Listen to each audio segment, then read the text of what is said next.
You know that saying that if you tell the story of Nigeria to a person that understands it, and they understand it, or if you tell them the story and they understand it, then you most likely lied or didn't tell the story well. You know that saying? Exactly. Now let's start with the twists and turns in Rivers' political landscape. The twists are turning, they're turning on his own, you know what I mean? Like turning on his own. And what a wow. Well, all this goes to show how, our political landscape needs to get rid of the godfatherism phenomenon that keeps going on in our system. The political tussles, the power tussle, taking away from the politicking, or rather, the very, very essence that is a democracy that we should be having. All the politicking is taking away what the essence is about our politics, which is serving the people. Now, speaking of serving the people, the EFCC has launched its radio station in the nation's capital, Abuja, as part of efforts to improve on its operations against corruption. It's a first of its kind in Africa, and the commission says that the radio will provide daily information, enlightening the masses, entertainment, and anti-corruption campaigns to the public. And no, don't ask me how I feel about it, because if you ask me, now who I go ask? But look, because the truth of the matter is I feel nothing about it. But all I can say is a new place means vacancies, which also equals to job creation. Or is it job creation? Nigeria nepotism. Well, as new ventures begin, older institutions that are tasked with preparing our youth for Nigeria's workforce is threatening strike. They say, we no go gree, yo, we no go gree. We no go gree, yo, we no go gree. Pay our money, onigbese, we no go gree. And look, I understand, because Nigeria, you people can, hi, now, wow, Portable, where are you? Come outside. You people can, But they said that the government should pay their outstanding, salaries, or universities will shut down in 2 weeks. But will you blame them? I mean, where is the government getting 15 trillion naira to fund the highway or even pay for settlements and compensations? Like I said, remember that saying, if you explain Nigeria and they understand, exactly, there's a problem. Well, no, for real, let's be honest. A speaker woke up one day and said, you know what? I would like to sponsor not 1, not 2, not 10, but 100 orphaned girls in marriage and wedding. Look, he is the Oprah of weddings. And he said, you have a wedding, you have a wedding, you have a wedding, everybody gets a wedding. A literal god of the boolless. And I know you say, Judith, shouldn't that be married? It's not marriage. We love weddings. To which I should say, it's okay, but is marriage the be-all and do-all? Is it a must? Again, if you try to explain Nigeria and they get it, you know the rest now. Anyway, that's why we're here today, right? To make sense of Nigeria. Muzino Appeal is on standby, looking handsome and dapper as always. You want to pan over to Muzino over there? There he is. It's coming up right about now. Muzino, want to wave to the camera and say hi? Hi. And also myself, Judith, I'm looking extra fine just for you. So welcome to Breakfast Extra.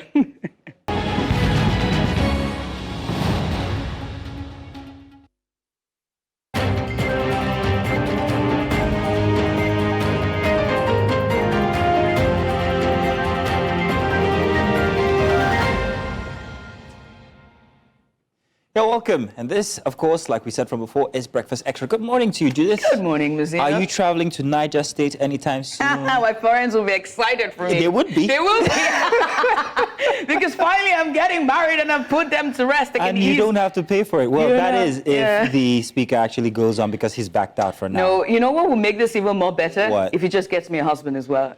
Well, he has the dates. What's missing is the husband. Just come. We'll give you the husband.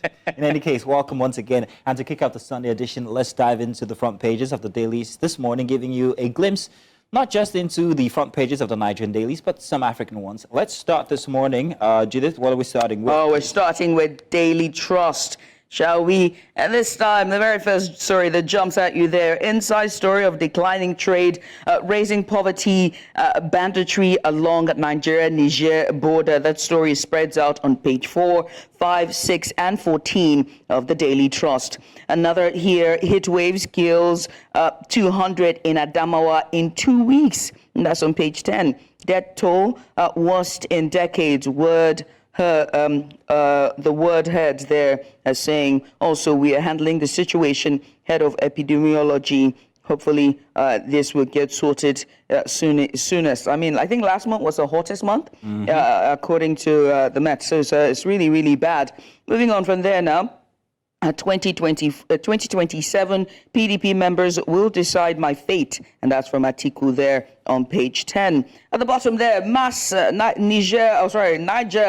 mass wedding. Olama Muslim lawyers condemn women minister, and that's page 28 there of the Daily Trust. At the bottom there, Kano hosts ECOWAS Parliament's second extraordinary session, and that's on page 3. At the top, when you go all the way to the top, acting not a profession for the week. Tell me about it. And that's on that's from Z1 there, from page 12. You can find the story on page 12 of the Daily Trust. And at the top there, Shatima Abdusalam governors, others present as General Garba Duba buried in Abuja, and that's on page 3.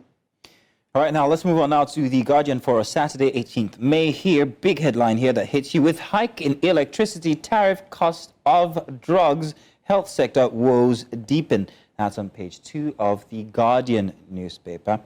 And then Tinubu agenda repositioning in Nigeria as global investment hub, Shatima declares, and lawmakers, stakeholders decry fruitless 2.9 trillion naira subsidy on electricity. At the very bottom, court refuses to grant Binance executive Tigran Gambarian bail, and Labour kicks against FG's plan to borrow pension funds for infrastructural development. Borrowing pension funds, that's your money and my money, by the way. I know. Are you good with that? No. Don't touch the pensions. Don't touch the pensions. Please. We're moving now to New Telegraph, by the way. The very first one that comes to you is labeled to federal government. Workers apprehensive. Pension funds, retirement security. Please leave our pensions alone. Oh, I beg. It says not meant for government projects. Alarms that government accessed nearly 70% of funds without consulting stakeholders. And that's on page 2. At the very bottom there, you see a suspended new electricity tariff. Senate tells NARC. And it goes on to say, mandates a committee to probe ministers' 2 trillion naira subsidy requirement claim. Also approves creation of Northwest Development Commission. And that's on page 3 and 5. Now, when you go to the other side there, Emirates to resume flights to Nigeria October 1st. And that's on page 4 as well. Using phones or watching television at mealtimes linked to obesity. And that's a study there. Mazino, that's where you stop watching. Very unlikely. Very unlikely. At the very top there, it says World Bank risk of debt distress in Nigeria. Others remain high. Dangote Refinery plans to buy 24 million barrels of crude oil, crude from the U.S., and that's a report there. You can find that report on page 7. Were they not purporting that he was going to be buying crude from us and refining it? All right, moving on. This one here, NEC. Latest Fitch ratings reflects Tinubu's transparency in financial dealings. And that statement there is from Shatima. I can find the story on page 2. Federal government, states, local governments shared 1.208 trillion naira as April revenue. AFDP plans $1 billion support for Nigeria's power sector. That story is on page 25 and 26. Edo, Ondo, Guba ensure violence-free campaigns. INEC tells security agencies and governors as well. And that's governors' aspirants, I think. And that's on page 2 there. And finally, attempted kidnap. Evans, co-defendant, opt for plea deal. A Catholic priest kidnapped in Anambra And that's on page 6. I am surprised that we're still on the Evans matter after so many years. It must have been a decade almost now. I was taken aback. I did not. Yeah, obviously so. Sure. That's strange. Let's move on now to the Saturday Vanguard. I'm not going to take the big headline first. I'm going to give respects to the late Junior Pope. Tears as Junior Pope is laid to rest in Enugu. This on page 6. That one hit social media yesterday. And amidst tears and many questions regarding his death and what has been done since then, or have we forgotten all about it? The Saturday Vanguard has this big headline here. Tinubu, 1 year on. Hope deferred, not renewed. Very grim, with a black background there and the president to the side. Special report there on the Vanguard. You might want to read that on page 9. Health. New blood test may detect 19 cancers 7 years before symptoms show. That's sort of good news. And police detain doctor, 3 nurses, ward attendant over missing placenta. Police killing me after serving them for 35 years. That on page 14 by an ex-police officer. And Democratic LGAs. 19 states run 433 councils with caretaker committees on page 12. Northeast emerges best with 37 of 112 LGAs under democracy. And Northwest emerges worse with 115 of 186 LGAs affected. Southeast follows with 82 of 95 councils hit. At the very top for the Vanguard newspaper, true story of grass to grace. Not particular about that. What I'm particular about is the judicial misconduct here. NJC set up panel to probe 35 petitions against 8 judges. And that's as much as we can take for the Saturday Vanguard. Oh, yeah. Okay, we have been signaled to take more, so we'll move on now to the Nation newspaper as it comes up on your screen there. Very first one that comes up at you there. Electricity. Federal government halts issuance of regulatory autonomy to states. Minister says time needed for states to understand how to operate electricity market. And that's on page 5. We are ripe for marriage, say would-be Niger mass wedding brides. At the bottom there says minister offers to collaborate with Emir Speaker on orphaned girls. Page 3 and 11. I'm also ripe for marriage. What, have I married? No. Rest in the mighty name of Jesus. Moving on. Wike, I'm not distracted by Rivers crisis. You're really? not distracted. You're not? Our actions guided by rule of law from Fubara there. You can find that story on page 3. NJC sanctions 3 judges, probes 35 others. Ekwo, Breakins, Okolusi, Shehu get warning letters, and that's on page 3 as well. Benga Daniel, the former governor there of Ogun State, says those who said Tinubu had no chance now gallivanting around him, speaks on rift with Byazhin. You can find that story on page 4. Court convicts Lagos cosmetic surgeon over client's death. And that's on page 2. At the very bottom there, how 15 worshippers were burnt in Kano mosques. You can find that story on page 2 of The Nation for the Saturday edition. Very interesting headlines we have here, and it seems like as if this week it was just simply River State that was Nigeria. So I'm asking anybody out there who's an international viewer, please, River State is not Nigeria. It's only one of many states, 36, so please just take note. But this week wasn't too bad, if you ask me. No, it wasn't. So tomorrow during my prologue, I think I'm going to praise Nigeria instead of knock it. I had the memo to do the same, but as I was writing it, I'm like, Nigeria still happened to you. No, yeah, sorry. Nigeria happened to me as I was writing the script. It's okay.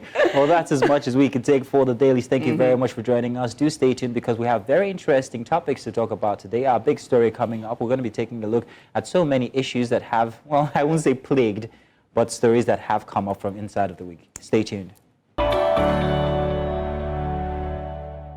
We will be discussing a pressing issue in Nigeria's education sector. The Academic Staff Union of Universities, that's ASUU, has issued a 2-week ultimatum to the federal government demanding the payment of withheld salaries to public university lecturers. The ASUU chairman, Professor Emmanuel Osodeke, revealed that despite covering the work missed during the 2022 strike, lecturers were only paid for 4 out of the 7.5 months withheld. He also emphasized the unfairness of the situation, especially as lecturers have been making significant sacrifices, including foregoing vacations and leaves. The union has threatened to stop rendering services if the government fails to pay the remaining salaries This ultimatum highlights ongoing challenges in the education sector, including inadequate remuneration and funding. Now, joining us today is the chairman of ASUU, Professor Emmanuel Shodeke, who will provide further insights into these issues. A very good morning to you, Professor Shodeke, and thank you so much for coming on. Good morning, sir. Good morning. Good morning. Thank you.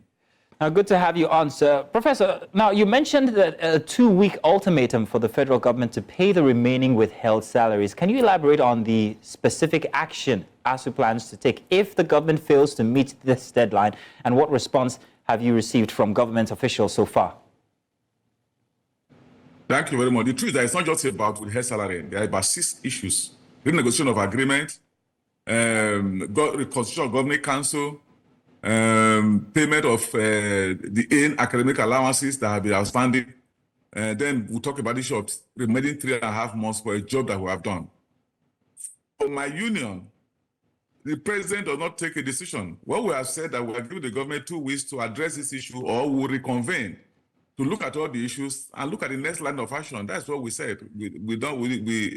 President don't. When we meet, we'll discuss as a democratic body, and we agree on what to do based on responses from our branches and from our members. Okay, sir. Now let's talk about the well-being of your members. Now, the no work, no pay policy was invoked during the 2022 strike, but lecturers have since made up for the loss by, covering the missed work time. Now, how has this policy affected the morale and also the financial stability of the university staff? And what are the broader implications for the quality of education in Nigeria?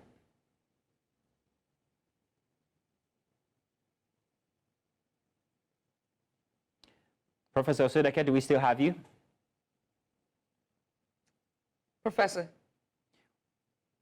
We might have lost the professor there. We're going to try and re-establish communication with the professor as we go along. But it's very interesting, that question which I asked, because whether you like it or not, if you take something out of a man, it's going to affect him morally. Yeah. So in this case, where you have plenty of, monies missing from your accounts, you're unable to do anything, and that's going to affect how you actually deliver your job, and that's the implication on the children you teach. Professor Shodeke is back with us. Professor, are you with us now? Yes. Fantastic. Fantastic. So, sir, I was asking about the well-being of your members regarding the loss that they have experienced when it comes to monies that haven't been paid to them. But I'm also asking how this, whether their policies or these policies, how they've affected the morale and financial stability of the staff. Well, the impact is actually affecting the country, not just my members. If you have checked between the last strike, when they illegally we go ahead as in punishing as if you are casual workers, and today, no less than one-fifth of our members have left the country and go to other country to use that knowledge to develop other country. They've left.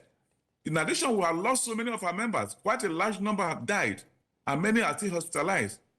And the great effect is on our system.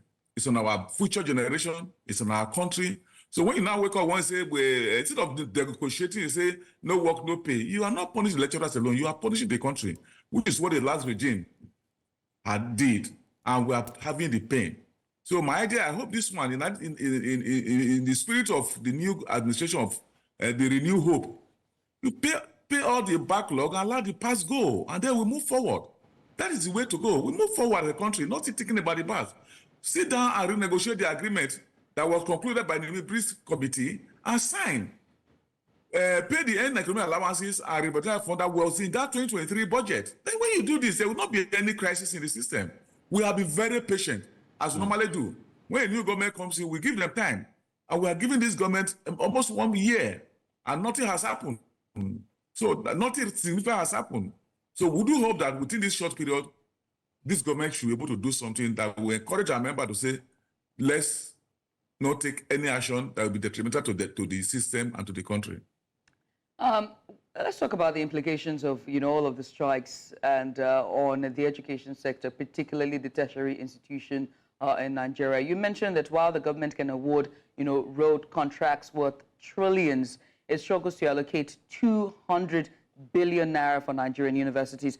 How do you propose the government should balance its spending priorities to ensure that the education sector receives adequate funding? Thank you very much.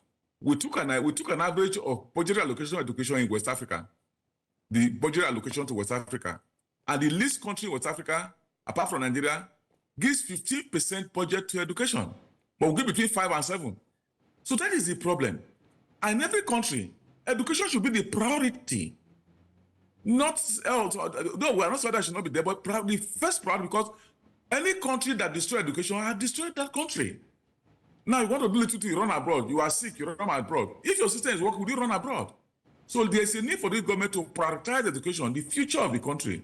Just like it was done in the 60s. When you go to the western region of Nigeria, in those days, that government of Awolowo was giving between 25 and 30% of budget to education.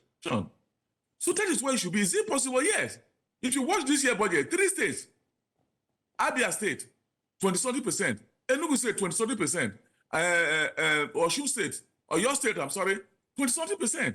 So if this state can afford it, why can't the federal government also afford to give something higher as promised to education?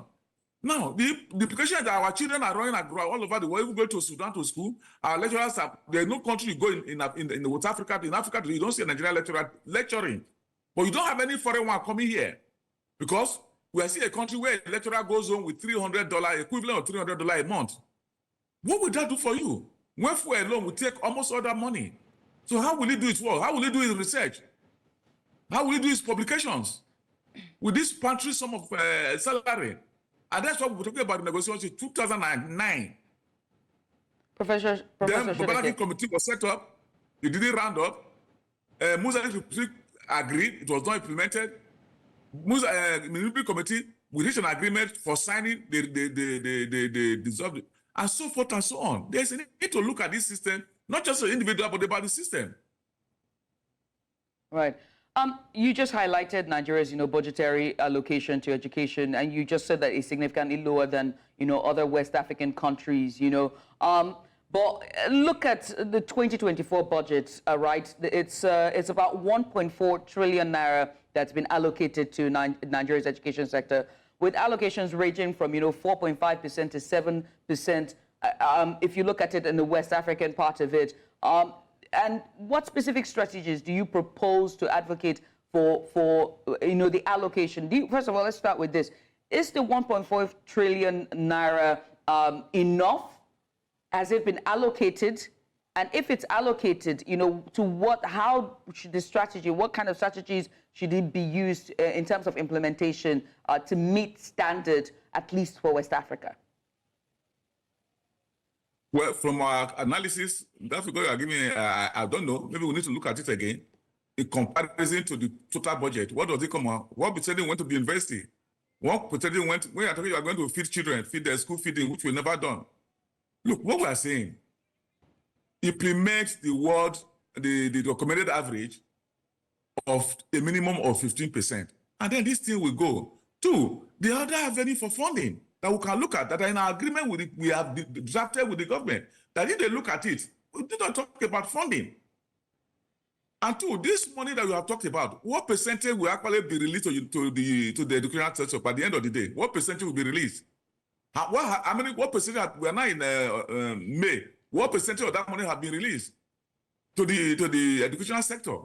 So that's the question we should ask ourselves. Are the money being released? And if they are being released, are universities, let's say universities, allowed to spend their money? The answer is no. They come with TSA, come with IPPIS, so that the ministry also, the money is controlled by the bureaucrat. For a vice chancellor to build a toilet in university, you have to go and get permission from the ministry. You have to go to somewhere, Bureau of Public Procurement, what have you. Does that happen anywhere in the world? If the universities are allowed to run their system, their money, many universities will be independent by investing their money here and there so that they get money from the investment as done all over the world, and then you can run your system.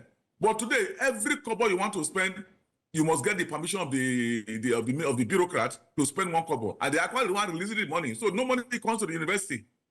At the end, how do you run a system that way? And you think it will grow? So we need to look, we have done the analysis. The budget allocation to this year is less than 7%. But the least in Africa is about 15%. And that's where the lacuna is. And that's why our children will go to Ghana.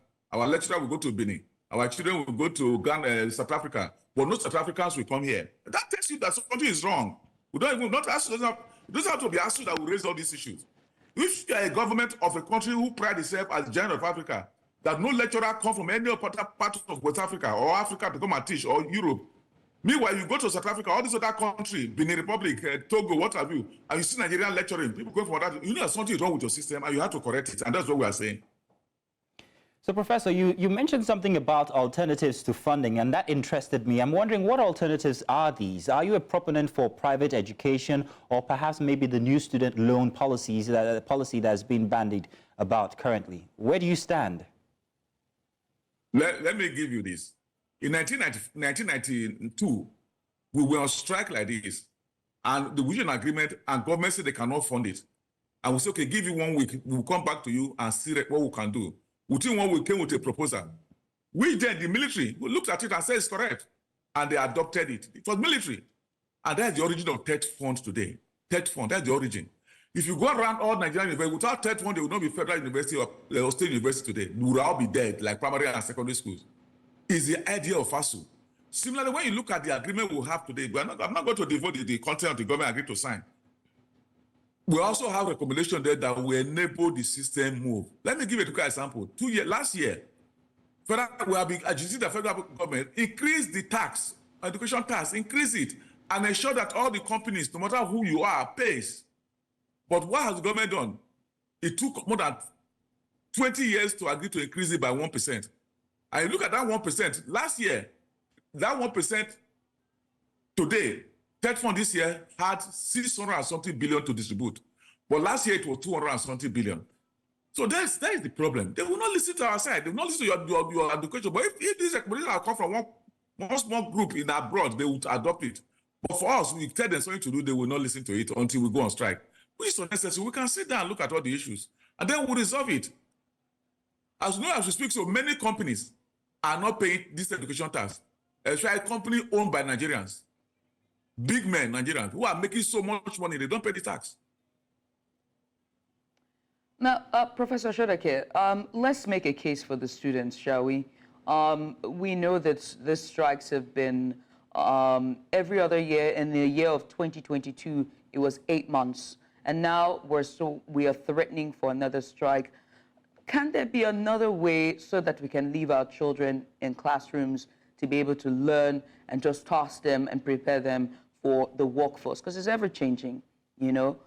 Is there another way around this instead of continual strikes? Thank you. For the past 11 months, we have been using all these other ways. Since the regime was inaugurated, we have been using these other ways you are talking about. Writing letters, appealing for meeting, but nobody listens to you. So I haven't used all this way in 11 months, and nothing happened. So what do? Look, let me explain to you, to Nigerians. Since the introduction of this education loan and the resulting hike in fees and charges by university, not less than 15% of Nigerian children or the poor have dropped out. And if we continue this way, in the next 2-3 years, 30% would have dropped out. And as a union, we want every Nigerian to be able to have access to education. Go and check the statistics. It will show you. See, they introduced in hacking of fees in all universities. You are aware of that. Demonstration by students. Not less than 15% of the students have dropped out of school. So what would these children become in future?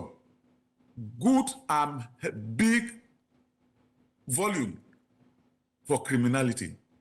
You force them out because they couldn't pay fee. That is where we are fighting against. But can the government do better? The answer is yes. Then for the student loan, you see, what I saw as the budget for this year is about this 6 or 7 billion or 80 billion. So what would that do to Nigerian university? If all these students apply for this loan, how many will get? Can the children, just like Nigeria, a normal in Nigeria, can any poor man, any ordinary Nigerian children secure appointment in Central Bank, in NNPC, in all these big parastatals? Can they today? Even in all the ministries, do you see her advertisement? So the same thing. If this money become available, you will also find out it's only the children of the big men that will have access to this loan, not the children of the poor, because they cannot afford it, they cannot meet the criteria. So for us, we should do the right thing. Professor Shodeke, I think you said it all. Thank you very much. Do the right thing, you said. I want to thank you so much for coming on and giving us insight into these issues. Thank you very much, Professor Emmanuel Shodeke, as the National Chairman of ASUU. You're still watching Breakfast Extra right here on News Center TV. We're going to show a break. When we come back on the other side, there's going to be another big story. And this time, it's all the big twists and turns inside Rivers State. Stay with us. And now we turn our attention to the political turmoil unfolding in Rivers State, Nigeria. Now, Governor Siminalayi Fubara has made headlines with his vow to probe the administration of his predecessor, Nyesom Wike, amidst an ongoing political crisis gripping the region. Now, this announcement comes as the state grapples with deep-seated tensions and power struggles. Now, joining us to shed light on this development situation are our esteemed guests who are deeply familiar with the intricacies of River State politics. But first, let's delve into the details of the story. Now, in a press statement released Monday, Governor Siminalayi Fubara of Rivers State declared his intent to investigate the administration of former Governor Nyesom Wike. This proclamation was made during the swearing-in ceremony of Dagogo Iboroma as the new Attorney General and Commissioner for Justice. The appointment of Iboroma as Senior Advocate of Nigeria follows the resignation of Zacchaeus Adango, an ally of Wike who stepped down in April. The political landscape of Rivers State has been tumultuous, marked by a protracted crisis initiated by lawmakers loyal to Wike, now serving as the FCT Minister, aiming to unseat Governor Fubara. Governor Fubara hinted at the establishment of a judicial panel of inquiry to scrutinize governance affairs preceding his tenure. He emphasized the critical role of the new Attorney General in navigating legal matters with courage and integrity. Now, despite hopes for reconciliation within the political family, Governor Fubara lamented the absence of progress in resolving the crises. Now, he took aim at the former Attorney General, that's Professor Zacchaeus Adango, accusing him of sabotaging the government during his tenure and insinuating unethical practices in attaining the title of Senior Advocate of Nigeria. And so joining us now to discuss this in details is Joe Johnson. He is the Commissioner for Information for Rivers State. A very good morning to you, and thank you so much for coming on. So let's just get started. I want to say thank you again for being so patient with us. So given Governor Fubara's announcement of a probe into the previous administration, what implications do you foresee for the political climate of Rivers State? Well, just to say good morning to our listeners and to Nigerians, and to say that our government is up and running. We have no distractions. Our governor, His Excellency, had cruised higher than the detractors. And just like he said, it is them that are not able to sleep with their two eyes closed. We have no other word, just like he said, that there is no ambiguity. He has pronounced that the past regime will be probed.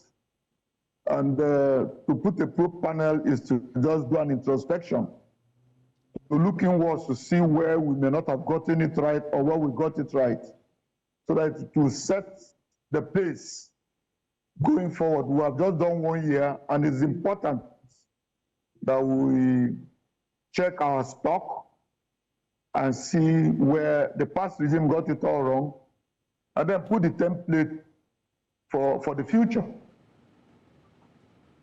All right, so thank you very much. There's so much attention being given to the fact that there's supposed to be a probe or an inquiry into the past government for the state. And that has been on social media, and everybody has been talking about this. However, there is one very unique fact that everybody seems to be also talking about, and that's the fact that Siminalayi Fubara himself, inside of the past administration, was a very key member. He was the Accountant General. Now, if he intends to probe his predecessor, how can he absolve himself from any ill findings that might be found out regarding the past administration where he was the Accountant General? It makes it a lot easier. It's easier for somebody who was at the scene when a corpse was buried to exhume that corpse. So if he has any skeleton, I'm not too sure he would have been able to have the audacity to pronounce a probe. So I don't think that is anything to bother, except those who have skeletons in their cupboards that are bothered about a probe. For me, even those who run small kiosks by the road, I see sometimes you find them, trying to take stock. Probe is more like stock taking, Look at where we have fared well, where you didn't fare well, where you need to improve. Most supermarkets bring out their wares that are expiring, to auction them. So I want to believe that it's a good development, except for those who are having a lot of things that they are hiding under the carpet. So the current administration always has brought up the fact that there are many contracts that were given to people, to contractors that weren't finished during the tenure of the last administration, that this current administration has had to perhaps maybe even finish, or maybe they can't even do that at all. Now, regarding these contracts, exactly how would they be attended to when it's discovered that perhaps maybe it is supposed to be during the tenure of Fubara himself? Or let's just give us an idea of exactly what these are about, these contracts that are still pending. Even though the governor has not come out with the template as to how he intends to achieve it, don't forget that he's a financial expert. And then it wasn't by the fact that he was even the accountant general, the man at the last point of the corridor where finances of the state flowed out in the last regime. So it's a lot easier for him to put a finger on what he may have conceived may not have been appropriately done. But to say that there is any clear-cut direction as to how he intends to achieve it, he is the arbiter. The network is starting to glitch again, as usual. Start to think that he does not know how it's going to end. I want to believe strongly that the template, when it comes, may not just only be in the area of finance. Sorry, we didn't get what you said. The line broke for a minute. Could you repeat what you said from before? We lost you there for a minute, please. Yes, I said our governor is not a rabble-rouser. And because he's at the corridor of our finances, particularly that was accountant general in the last regime, he will be able to put a finger exactly on the areas that we may not have gotten it right. And to say that it may not just be only in the area of our finances, there may be other, areas that may have suffered some level of financial malfeasance, where our monies may have been frittered through humongous projects. So I don't want to preempt him, but I want to believe strongly that if he says a thing, he sticks with it. Right. Let's still with Governor Fubara, right? We understand that he has expressed concerns when it comes to just all the crisis and unrest that is going on with the political state of Rivers State. He is concerned about it. But can you tell us what is currently going on there? You are in the corridors of powers. What's the latest with Rivers State? Well, the latest of it is that we have an ex parte order from Justice Wali in the Rivers State High Court, where there is an order restraining the Hitatua Mewule-led regime, and the new speaker has emerged.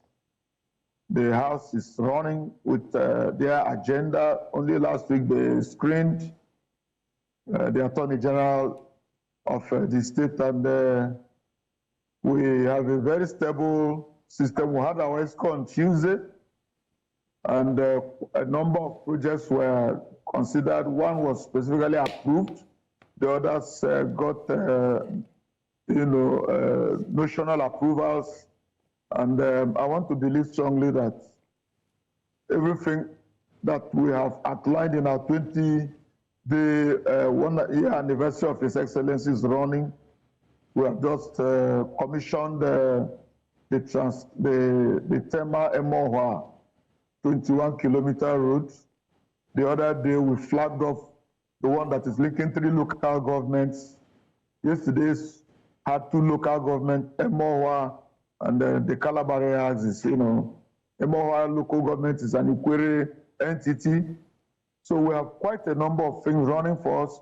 Today we'll be doing the Andoni section of the Ogoni-Ukpobo-Andoni Unity Road. And His Excellency, the Governor of Imo State, Chief Hope Uzodimma will be our special guest of honor. Yesterday, it was the turn of the former Governor of Byazhin, Senator Senake Dixon, and moving on, we started with the Governor of Abia State. We have quite a lot of activities lined up. So the atmosphere is stable, and people are happy that we have been liberated. The time when one cock was the one that was crowing had gone. Now everybody is heard. Across the Mr. Commissioner, we have concluded the Thanksgiving. So, Mr. Commissioner, that, appreciated the Supreme Court of victory. So we can hear vibes and sounds and bites from sounds and bites from all the local government areas of. All right, so sir, you speak of a stable environment. You speak of a stable environment in Rivers State. However, what we see and what we hear is kind of like the opposite. There's been mass resignations. Only currently 5 commissioners have just resigned. Now, what would you say regarding that and the perception of politics inside of Rivers State currently with all these resignations happening? Those commissioners that resigned were almost planted by their paymasters. You hear an assembly that says we are members of assembly loyal to Mr. A. Another one says we are commissioners that are loyal to one man. It tells you that this is the time for those of them who couldn't stand the heat in the kitchen to ship out. And the people are happy that they are taking the most desirable step, to leave, rather than continue to, distract the government, because they were merely distractors. Now, you call them detractors. However, it seemed like there was plenty of allowance that was given to them to remain inside of the House. Talking about the 27-member committee now that also defected away from the party. What is this peace agreement that the Governor Fubara himself allowed these members to remain in the House, yet not to serve actively? Because it seemed that since you let them stay inside of the House, they would, continue with their duties. However, when they did try, it seems to ruffle a few feathers here and there, especially when the talks of impeachment came in. So why exactly was that time given? Why is Governor Fubara only acting now? Why are there mass resignations happening currently? The Bible says that there's time to everything under the sun. I want to believe strongly that the day the governor woke up and said good morning was his morning. And the peace agreement, I can say with all sense of decency, that we kept the entire 8 agreements that were on that proclamation paper. We kept to it, and the governor acknowledged that he kept to those agreements based on his respect for His Excellency. Can you share some details on that agreement? Can you share some details on that agreement that have been adhered to? Specific details, please. All. I said all. Specific details.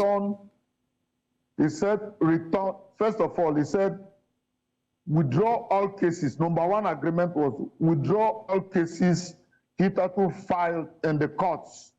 That's telling the 2 parties. We came back, withdrew all our cases, including the one filed by them, which they ambushed us and got judgment from Justice Omotosho. That was number 1. We withdrew all our cases. The one in Isiokpo filed by His Excellency, the one filed in the State High Court in Port Harcourt, and even the one that would join them in Abuja in Justice Omotosho's court, the Federal High Court.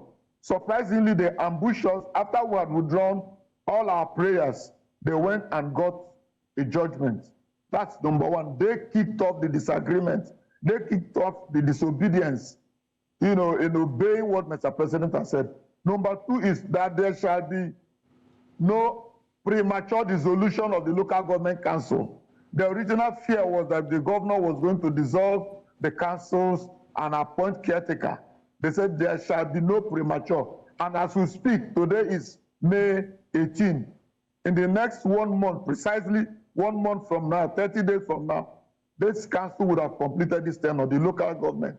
Return all the commissioners that resigned. The governor did that. The governor had not removed any local government council. Which are the other ones? If my brain serves me right, it says represent the budget to the assembly. You recall that the budget we presented was before a legal house, a house that a court superintended over by Justice Dana Gogo. He, Dana Gogo, saw reasons in what we presented before the jury and gave a pronouncement recognizing the as speaker. So on the strength of that we presented and got the House to approve that budget, it became an act. I do not see how an act can be presented on an act. You can't put something on something that already exists. You know, the law says you can't put something on nothing. But in this case, there is something. We had already done that. And it is from that budget that they have been drawing all the allowances. The fifth one was the president said, release all the allowances, pay them all their withheld emoluments, release whatever is due the assembly. The governor came back and released all. How else would anybody say he didn't keep any part of the agreement? He kept all. I do not have a list of them all, but if I remember any, or if there's any that you know, please remind me. Of the 8, we kept to all of them. But rather than the assembly that ought to keep their own part of the bargain, from the beginning I told you that they ran to Omotosho's court, got a judgment when we had withdrawn. And according to Mr. President, he said withdraw from all the cases, all the parties withdraw. We withdrew and came back. They went ahead, got us ambushed, got a judgment. Is that a way to respect the president? The answer is no. And then when they came back here, all they started doing was repealing laws hitherto made by them in the past. They would take a law like River State House of Assembly Service Commission. They will repeal it, give themselves the powers to nominate, screen, and then appoint. Give them offices. Is that how a house should run? You take another one, you say you want financial autonomy. River State House of Assembly was the first out of 36 states that asked for it. 23 actually reneged. Our assembly was the first out of 23 that went against financial autonomy. What has changed? They got up again. They were the same people who went and, rather than allow the tenure of the local government to elapse, their law in 2018, their law number 5 clearly stated that the governor is at liberty 90 days after the expiration of a local government to appoint. Rather than do that, they have reversed it on their own. And before you know it, they have vetoed the governor. Is that how a peaceful organization who knows their onion should operate? They were here as people who were anti the desire of the governor, who had been preaching peace and who has been hell-bent on doing whatever the president had asked. He did all those things in obedience and in respect to the office of the president. But rather than them try to complement it, they are anti-everything that was proposed. Mr. Johnson, we understand that Justice Dagogo has now been appointed as now the Attorney General of this state. Now, you have pointed to a lot of legal issues that is currently ongoing within the political space. Do you foresee any challenges that he might face, in terms of just, smoothing out all the legal issues that he most likely would inherit assuming this office? No, the person appointed as the Attorney General and Commissioner for Justice is not Justice Dana Dagogo. The Justice Dana Gogo is a member of the bench. Justice Barrister Mr. Dagogo Iboroma is the senior advocate, is a member of the bar. So there are two different people. And this is somebody who's been up in the last 33 years, is a private practitioner. He rose on his own to become a senior advocate of Nigeria. If you know what a senior advocate of Nigeria in law is somebody that is seasoned. So I think that every problem he will meet, legally speaking, he'll be able to surmount. All right. Many thanks for coming on, sir. We appreciate you for doing this with us. Thank you. I deeply appreciate it. I salute. And that's Joe Johnson, Commissioner for Information there for Rivers State government. And he joined us today to talk about all of the political issues and crises going on in Rivers State government. We'll take a short break and we come back on the other side. We'll bring you the news at the top of the hour. This is Breakfast Extra. Stay with us.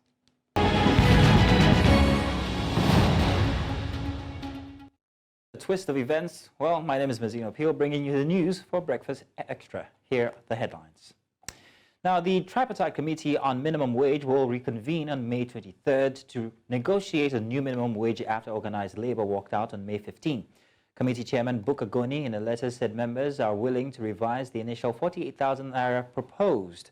The letter also urged labor leaders to engage their members and attend the upcoming meeting. The Nigeria Labour Congress and the Trade Union Congress are demanding a 615,000 naira minimum wage, significantly higher than the government's offer. The organized private sector proposed 54,000 naira. Following the breakdown in talks, NLC President Joe Ajaero insisted on 615,000 naira, citing the economic needs of an average Nigerian family. He blamed the government and private sector for the stalled negotiations. We now head to Rivers State in Nigeria with updates on the political crisis bedeviling the state. Rivers State Governor Siminalayi Fubara has declared that his battles were over as he had defeated his opponents, who are not sleeping with their two eyes open. He said he had turned the tide against his opponents, noting that he was still in office about to mark his first anniversary, contrary to the plans by his detractors. Fubara spoke amid the raging feud between him and his predecessor and estranged political godfather Nyesom Wike. And in the meantime, the Minister of the Federal Capital Territory, Nyesom Wike, says he is not distracted by the ongoing crisis in Rivers State, but is instead focused on his duties as a minister. Wike made the statement during a final inspection tour of projects to be inaugurated in the nation's capital on Friday. The former governor and his successor, Siminalayi Fubara, have been at loggerheads since October 2023, when some lawmakers in the state began impeachment proceedings against the governor.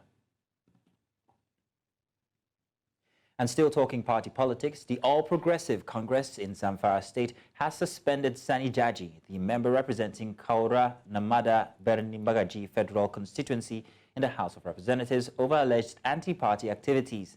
It cited factionalization of party organs, refusal to attend party meetings when invited, lack of respect for party leaders, among other anti-party activities, as reasons for suspending the lawmaker.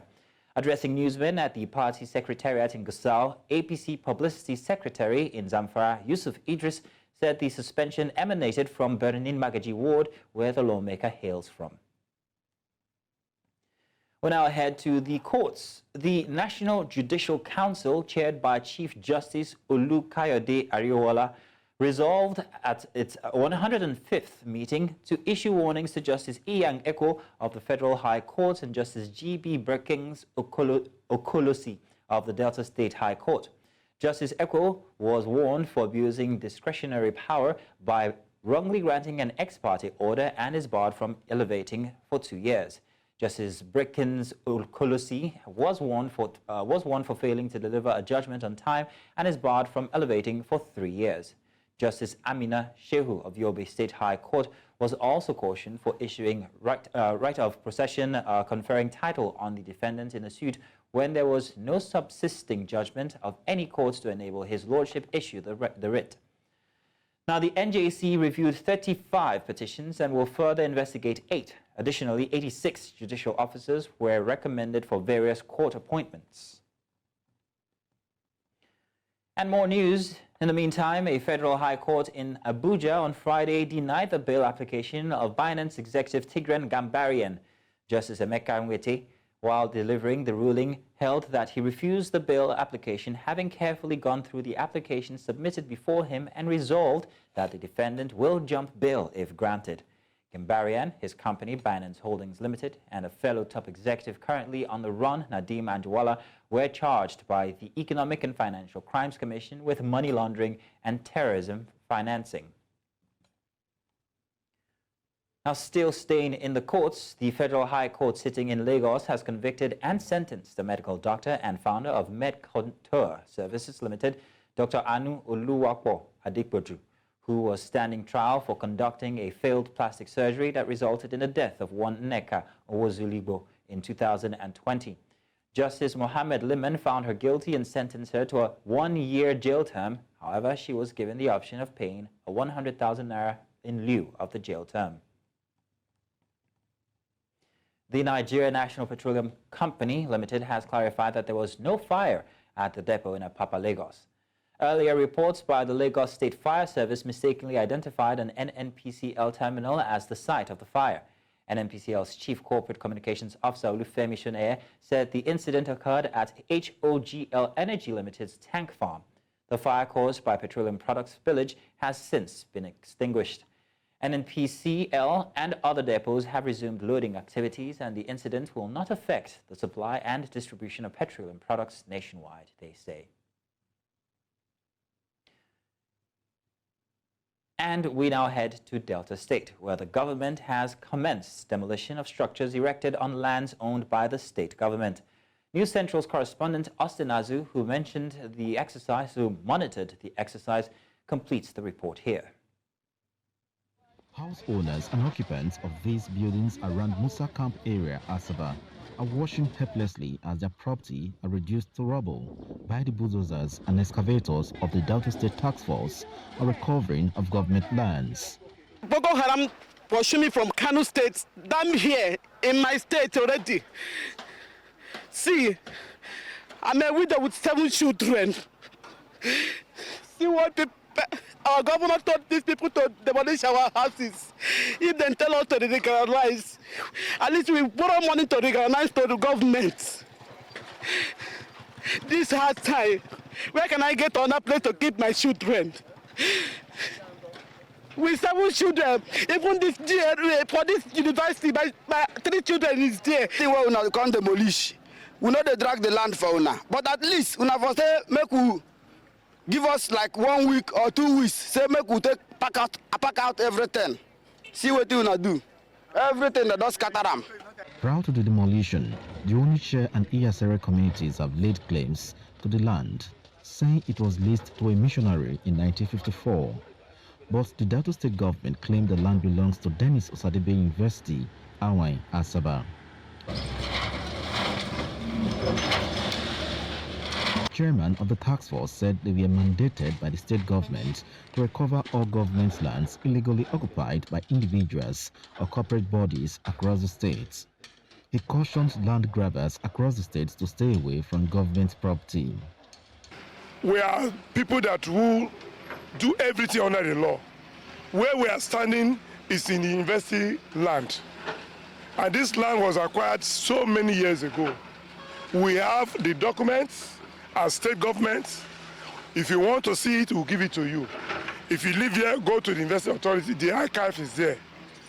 This place, people just come, organize themselves as community members, selling this land to very, very innocent people. And even these innocent characters, some of them even go to the ministry, and the ministry told them, this is a government land. Some of the characters of the ministry even give them a building approval. A building approval is not a CFO. Despite complaints by these occupants, the state government is determined not to allow suspected land grabbers encroach into public property. In Asaba, for News Central, Austin Azu.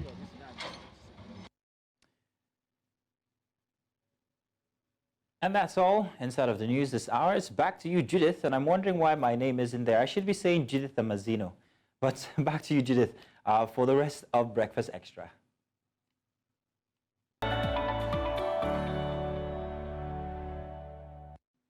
It's time for us to focus on the impact of artificial intelligence on journalism in Nigeria.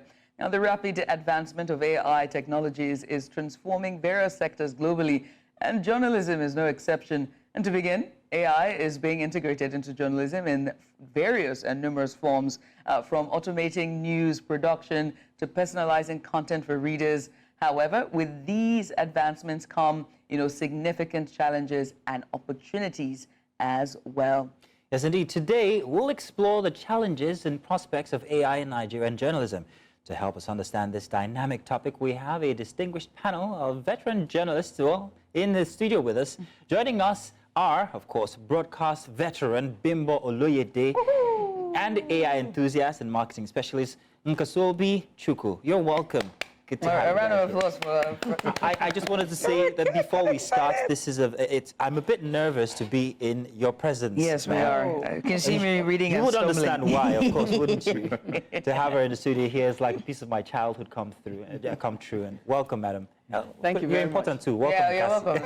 Say it that way, I will believe you. When I I should be nervous too. No, you When I shouldn't walked be. into the makeup room, I said, "This is when I think of myself at 70, you're on my mood board. Exactly wow. what I would look like. Interesting. It's exactly what I told her." So welcome, Welcome. guys. Thank you. Welcome. Thank you very Thank much. you so much. I want to start by asking you, ma'am, Ms. Oloyede, should we be scared as journalists that AI is being infused into our profession? Because anytime we have these dynamic shifts, we always have this bout of fear. It happened with the typewriter. It happened with newspapers. It happened with television for a minute. And then now AI, the infusion of AI into our jobs as journalists. Should we be scared?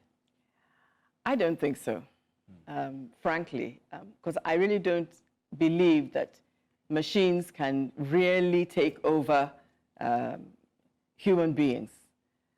I think we should be more excited than scared, because I think there are many interesting propositions, many interesting options, many challenging ways of increasing our output, of making our content more interesting, even of delivery. Because, we have an expert in AI here with us, but even in delivery, there are sometimes ways and means that you can enhance delivery too through AI. So I don't think that this is the time for being scared. I think this is the time for being more creative, and I think being excited. A room for creativity. Do you agree as well, Nkobus? I think so, but I mean, I have to add the caveat that I've had a lot of these conversations, and I've been the first person to say that it's something we should embrace, it's something we should find a way to work with. But I think that it does, call for some level of concern, especially when you look at the rate at which AI is advancing. I think that we need to think a little deeper in terms of what our place will be. And also, I just want people to understand that the fear is justified. So it doesn't feel like we're telling people that, oh, if you're afraid, we don't understand why you're afraid. I mean, the fear makes sense, We're not sure what it means. And unlike most of the advancements we've had in history, this is one that's affecting every single industry at the same time. So it's everything, everywhere, all at once. Essentially. So it's Exactly. like, and that has a way of really making it feel like, the ground is being moved from under our feet. Yes. So I think that in terms of creativity, there's a lot we can do, but just look at the advancement we've had, say, for example, with video generation. Just a year ago, AI wasn't able to generate anything that was coherent. The videos all look very muddy. It's barely been a year with OpenAI Sonar that they're launching now. You can make lifelike video content. In terms of how much it can interpret, how much it can process, it's a lot.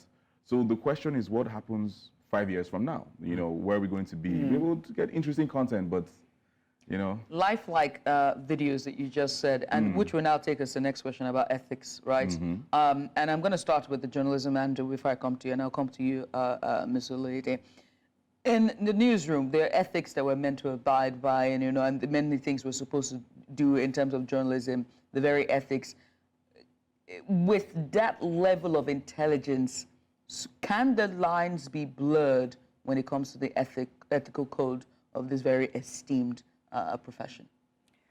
The truth is, yes, the lines can be blurred, but at the same time, we are aware that there are several apps for fact-checking and things like that. There are apps that can filter the information that will help us to understand whether this is right, whether it's original, whether it's correct, or whether it is fake. I understand what is being said when we talk about fear, and you can really relate that fear to this aspect of doing things the ethical way. But I think at the end of the day, we probably have to look inwards and take a decision as to how we want to approach the work that we're doing, and what results we want to come out with. Because I don't imagine that an entire newsroom will sit down and say, hey guys, you know what, today let's mislead the public. You understand? Yeah. So there's information, and there's a way in which the information should be shared, should be disseminated, and there are ways to check that what we're doing is right. In Cassiope, earlier on, you were talking about the app, I forgot, Sona AI, the one where they can now make very realistic videos. Now, we are in the profession, you are an enthusiast, right? And so, with this type of tools in the wrong hands, you know, using our likeness to put out false information, misinformation, if it falls into the wrong hands, let's talk about ethics in that sense, in protecting and just protecting our profession and making sure that it's still, the ethics still abides. So I think that, you know, it's a no-brainer. If the tools are in the wrong hands, a lot of damage can be done. But at the same time, it feels like one of those ones that the problem sort of presents its own solution. To a large extent, AI becomes probably one of the only ways to detect other AI content. Although it's very arguable, but it does help solve the problem that it creates on a certain level. But I think that it's still the same thing, like the analogy of like the kitchen knife, where it's like people cook with it, some people do a lot of terrible things with it. We're going to have to find a better way to contain it. And if we use the analogy also of like the newsroom, it is very possible to run an entire newsroom solely with AI. And let's say, for example, in best case scenario, you have, say, for example, fact-checking, you know, maybe a system that prioritizes all the stories that are coming in from all the streams, can check and decide what works best at what time. It can be very efficient, from the actual presenters or newscasters who are AI generated to the lifelike audio that we can get now. It is possible. But we could decide as a people and say that we want to see to it that there's a balance. Now say, that for scares example, me. I'm going to let you finish. I'm going to go Kanye on you. I'm going to let you finish. Because your job is on the line. But isn't that scary in itself? We're already battling misinformation when it comes to social media. Yeah. Thank you, Trump. You know, it's fake news here, fake news there, and it's a tool. They use it in warfare. Yeah. Now, if we have that war on its own when it comes to social media, the infusion of AI now, where you can actually get my likeness and her likeness and my voice and everything, doesn't that pose a bigger problem for us? It depends on who you ask, you know. So if you told the person who ran the entire news station that on days when Max, you know, was sick, we can still have him go on air. No, I don't want that. I want to get paid at the end of the month for job work that I've done. I mean, they'll be like, sounds good to me. No, it doesn't. No, it doesn't. It just depends on who you ask. But I think that what could happen, and this is me just presenting some options, is that similar to what we did in, like, let me use the, what happened with radio and the influence of African or Nigerian music, because today we're celebrating it. But there was a time when a lot of our airways were cluttered with music from outside of Nigeria, essentially. You couldn't listen to anything that wasn't American. And then I think it was the NBC that said there was a 70-30 rule. I believe. Yeah. Yeah, so something like that. We could create a system that says, look, we understand how great this is, but we only want AI being used to this extent. So that way we can create some level of balance. The only challenge is that we can't say same for the rest of the world. And unfortunately, the AI is now like an arms race of sorts. So even if you try to take it slowly, everybody else is making so much advancement that it's almost like it's a competition. Yes, it's now FOMO, essentially. And that's a challenge in itself also. Mrs. Oloyede, do you agree with him? Do you think that we would have regulation that would perhaps maybe help us stem or at least just guide the use of AI? And how bad/good do you think this could be for our profession? I think it's a matter of choice. And, you know, every station has its own policy. Stations are set up to achieve different ends, let me put it that way. And so when it comes to regulation, I think that is actually where it will end. What is it that I want for my station? How far am I willing to go? How adventurous do I want to be? How much do I want to infuse personalities? How much do I want to infuse humanity into what I'm doing? That, I think, will determine the regulation in terms of, well, okay, let's take this percentage, we'll concentrate on AI and we'll give it this percentage, and the rest of us, you know, we'll work with this percentage. I think that just as there was regulation at the time when for instance, now when DSTV was being set up, there were conditions that there must be a certain percentage of made in Nigeria programs, you know, made in Nigeria content. So if we get to the point where AI has to be regulated on radio stations and TV stations, then I think, again, those conditions need to be set down. There should be rules. You talked about warfare, so there should be rules of engagement. Well, don't worry that the inflow of people into the profession will be lessened. I mean, industrialization comes with that when you have automation. And I think that's correct me if I'm wrong, AI is not automation, is it? It isn't, is it? It is. It's a very advanced So you're form of saying it. that we could simply plug it in and go to bed? To a large extent, depending. And sorry, just to piggyback on something she said, I think another thing to keep in mind is the type of AI or the application of AI. So say, for example, every time we say AI, everybody imagines generative AI, so which means images, videos, but there are also subtle applications, whether it's like, you know, vetting content or translation. So for example, we can have this show run, but in every country in the world, in sync at the same time, but in everybody's language. That's something that AI can do. That's beautiful. You know, that's great. Right. Now, I'm glad you're talking about the viewers, right? Because we have to bring in audience as well and how they perceive AI, right? Before we went on air, I was talking about, you know, the language and the voice of the news and the writing style as well. As Ms. Oloyede says, for every station in every newsroom and every the television station, whether radio or terrestrial, they have their own style, right? And they have their own niche. Do you see it becoming monotonous with AI?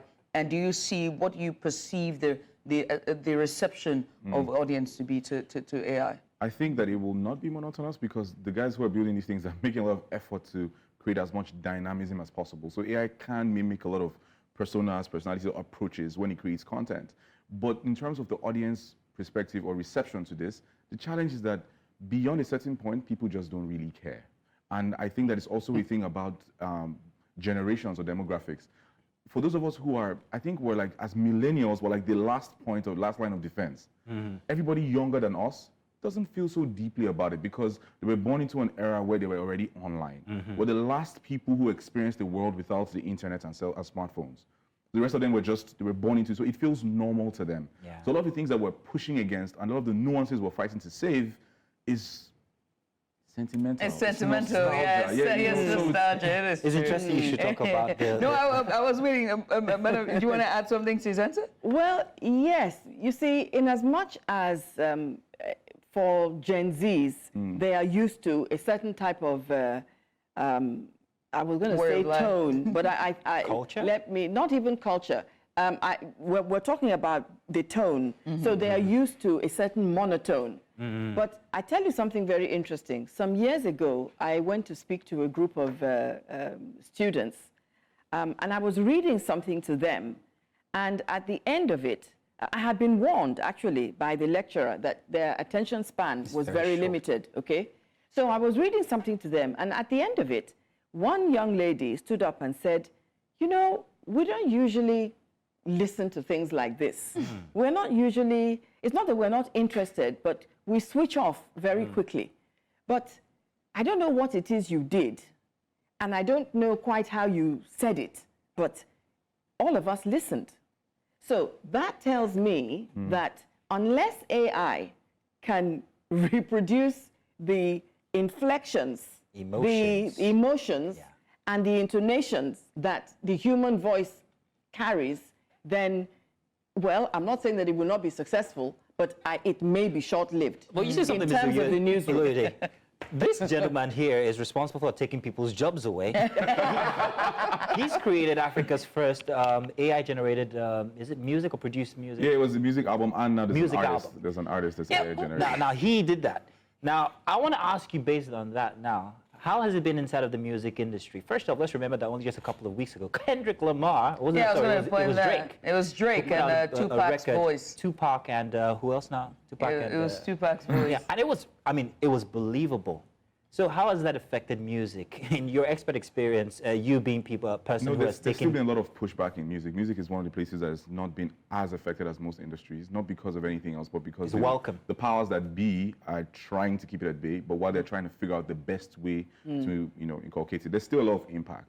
But I want to say that we're taking baby steps, essentially, but I still, and like I said, I want to be the first person to say that, look, I have concerns about, like, how much it will change the world. Not because it's going to be the worst thing ever, but it's going to force us to face our humanity on a level that we haven't ever as a species.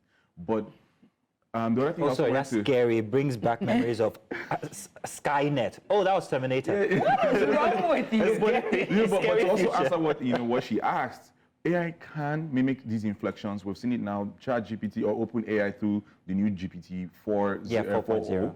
No, 4.0, that's what it's called, because it's not 0. So it's like 4.0 can mimic it. It giggles, it laughs, it can give you the inflections of humor. It knows when it's being sarcastic, and it can tap into your video feed right now to interpret what's going on in real time. So like I said, that's just in 1 year. In 5 years, it will be more, intimate. And essentially, because it can pull in personalized data, it means that the content will always be in a form that makes the most sense to each person. So like with your analogy, with your story you shared, the young girl says, oh, this felt different for me. What happens when the AI system can do that at scale? All our information is online now. All our data is online. Our phones are always listening. It's not, don't worry about AI. Before AI, don't worry, you say. What I mean is, like, before AI, this was happening. You can have a conversation right now, and then when you go on your phone, you see an ad. Yeah. That's in line with what we were just talking about. Yeah. You say, hey Siri, Siri responds, which means Siri was listening the entire time you weren't speaking, waiting till you said, hey Siri. So how much information were you passing? Did you hear that? I'm hoping my phone doesn't hear it, actually. I'm putting that away. So, but there's so much, which means that everything can be decentralized. Now, how great that is for us as a people is arguable. So we make a lot of progress by giving people what they want on a personal level, but we lose our community. Thank you. I'm glad you've gotten to that point, because I wanted to ask, where do we draw the line? Because the more AI evolves, the more it gets realistic, the more it becomes as human-like as can ever be, as the eye and the mind can ever imagine. So where do we draw the line to say, okay, improvements is enough, technological advancements is enough, and this is enough? And that's where I think, personally, this is my personal opinion, that I don't know how, but I hope that we can get to a point where enough people say, yeah, we won't do past this point. But unfortunately, based on capitalism, the greed, the need for power, if we said, for example, that we're not going to advance anymore in, let's say America says they're not advancing, China is still there with Baidu. Yeah. So if you guys don't have ChatGPT, there's Baidu. And Russia isn't saying anything, doesn't mean they're not doing something, or the guys in the Middle East aren't. So my problem is that people are just doing too much, and I'm not sure they know why really, but it's the next frontier. And my other challenge, and I think I should close out with this, is that in the tech space, we're starting to see a new trend of having solutions that don't have problems yet. Like same thing happened with the blockchain. You create a technology that is promising, but we're trying to figure out what it will then solve. We don't have a problem and then solve it. Yeah. We create a solution and then we're like, yeah, maybe it will be good for this. Okay, oops, no, it wasn't. So it's like, it's exhausting. Mr. Louis, yes, you see me shaking my head. Exactly. You had so many gestures while he was talking there. Honestly, sometimes I think we could be over-ambitious and over-adventurous. Yeah. I cannot say that, science should not be explored. I can't say that we shouldn't move forward. But sometimes I wonder if the technology that is being utilized for this cannot be utilized for something else to solve a problem that exists, rather than, as you say, creating a solution for something that has not yet happened. It doesn't make sense to me. Why can't we use the AI in a more it's already productive and it's already constructive, Solutions-based. but a more solutions-based Application. approach and application. Yeah, and we're seeing that in healthcare. The people who are now getting a chance to communicate with loved ones in ways that they haven't in their entire lives. Because there's ways to now connect with AI tools that allow them to express themselves. People who are struggling on extreme forms of inabilities or, autoimmune diseases. Exactly. So there's ways that it can work. There's ways that it's helpful. But it's just one of those, new frontiers that comes with its own problems. Right. And I think that the truth is nobody truly knows. Not even the people developing the systems. We don't know just how far it would go. And unfortunately, history has shown us that you can't tell human beings to stop. They just, there's just something about us. The Tower of Babylon, isn't it? We just don't. The Tower of Babylon, isn't it? I think that is where the fear actually, that is where the fear comes in. The fact that it is known, but at the same time, it is an unknown entity. Yes. Nobody knows exactly how it's going to end and where it's going. Yeah, and I wanted to point out something, Judith. Did you notice just there, force of habits, Ms. Oloyede just took over the show when she turned to Kashi and asked her the question. I was waiting until that second time. It's okay, ma'am. It's all right. I was waiting We'll give you the show if you want. Let me ask you a question. There we go. Force of habit kicking in. Would AI do that? But very interestingly, I do not think AI has that sense of humor. I doubt that it'll be able to pick up the micro expressions in your character, your face, or your words, and deliver that kind of entertaining nuance to the news. Right. I think, ma'am, you're great at this. No wonder. That's the right question. But regarding journalism and the use of AI and how it affects fake news dissemination, and it can be prolific. It can take 1 million people can get information just like that, as against back in the days where you had to sit down at 9 o'clock. First of all, you have to wait for 4 o'clock for the TV stations to start and wait for 9 o'clock for, it was slow. But now it's the speed of light, speed of touch screen.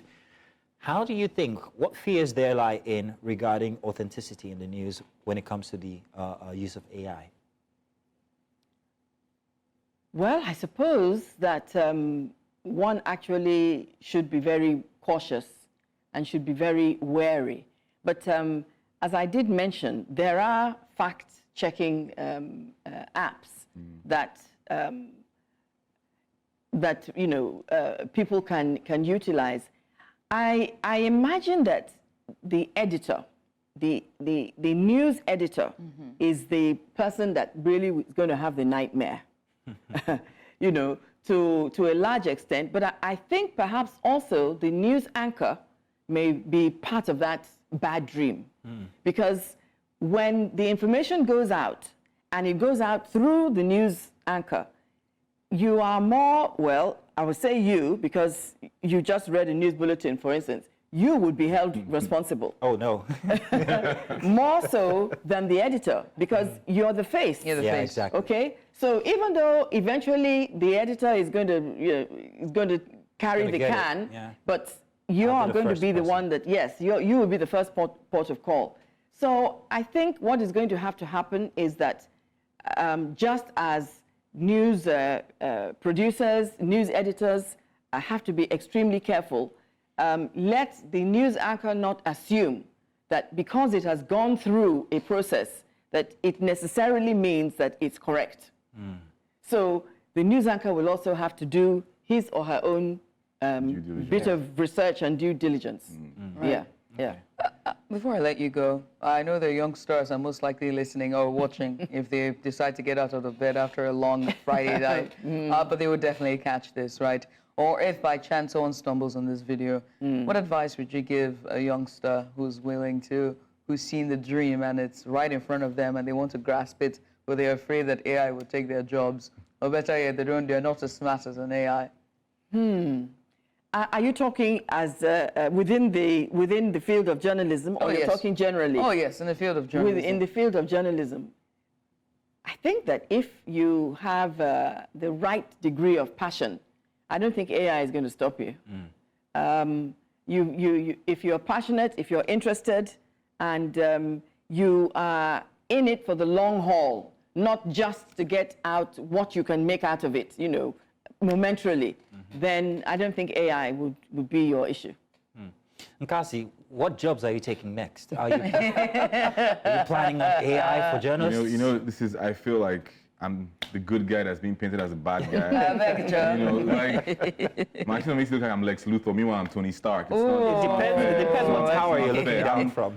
I'm gonna say this as a piece of advice to show that I'm the good guy once again. So when we ask the question about the problem with AI in the newsroom and the challenges we can have, I will point out one challenge we should look out for that nobody's thinking about, which is not fake content and news that is AI generated, but it's real content that is overly personalized to create bias. It's something that's already been going on for a while with social media. In the age that we're in now, everything is being personalized. Experiences, whether you're trying to watch a movie on one of the visual streaming platforms, they try to curate content to what you would enjoy. Yeah. So the same vein, we've had that with social platforms who the algorithms have a way of feeding you more of what it is they think you want to see. So the world feels bigger to you, or in some cases smaller, depending on what they need. Isn't that making us zombies if we're all being tailored? And it's also scary because of on a top level, it's just interesting. It's engaging. It keeps everybody hooked. You have short attention span. You see things you want, you stick around longer. Yeah. But now the challenge is that if I was trying to push a narrative that wasn't very true, all I have to do is feed you a lot of clips of people saying the same thing, so you feel like it's a public opinion and it shapes your perception. And that's tiring. That's why when you go on IG, for example, it's the same things we see. The algorithm knows what you're seeing. So once there's conversations about a certain topic and you watch one video, two videos, you get blasted with that. So if you had fears around, I don't know, maybe let's say there was a small case of the Ebola virus somewhere, and then you watch that. It's not healthy that you then see 60 news stories in back to back about it. Like, that's just going to affect that bias. Exactly, but it's not necessarily how bad the situation is, but it can come across as that. And that fuels a lot of bias, a lot of misinformation, not because it's a lie, but it's a certain weird type of truth. Imbalanced. So exactly, and then when you now fact check, you'll be like, yes, it's true. But it's not AI generated. there are other sides. But however, it's shaping your mind in a way that's not right, and that bothers me. I absolutely love this conversation. I do. Do we have more time? No, we don't. But thank you so much for sharing your insights in this, critical, topic. Once again, many thanks. It's very clear that while AI presents, some very significant, opportunities and prospects for us, there's a lot of challenges, and it must be clearly considered, and all stakeholders must be at the table to straighten out all the details. Many thanks again. Thank you very much, Mayam. Thank you. So excited that you're here. I'm glad to be here. It's fine. I'm leaving anyways. Our guests today have been Miss Bimbo Oloyede. She is a veteran broadcaster. You see, I'm tongue-tied, as well as AI, I like his name. AI enthusiast and marketing specialist, and that's Nkasi Obi Chukwu. And they were joined us today just talking about AI and the way forward for journalism. We're going to take a short break. When we come back on the other side, Mazina will be on the other side, and he's bringing you the news strips. Stay with us.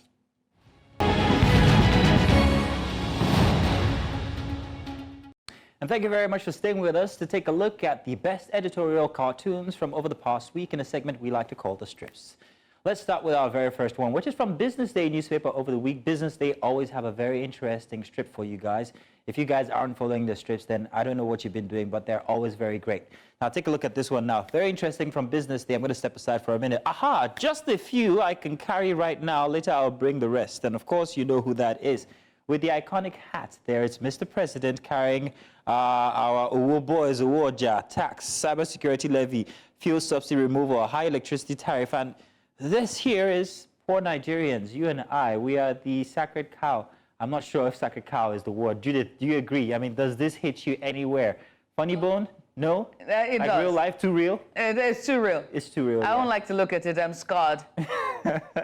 I agree with you. But this is the real instance. Nigerians feel like they're being labored. Nigerians feel like we are the cash cow. Nigerians feel like everything that Nigeria wants to make happen is on us as citizens, whether it's through tax or tariff hike in electricity, this or that. Even the common man driving down the street is taxed by Owo boys and all of that. And that, for me, Business Day really captures the situation in Nigeria. But I'm positive. What else do we have now? Let's check out the Daily Trust. Maybe something positive from Daily Trust this morning. But is it? Oh, no. I'm sorry, Judith, it's not. Hey. It's terrorists abduct over 80 in Katsina, and that's the news there. You can see the economy, you can see insecurity, and you can see you right there in green, Judith.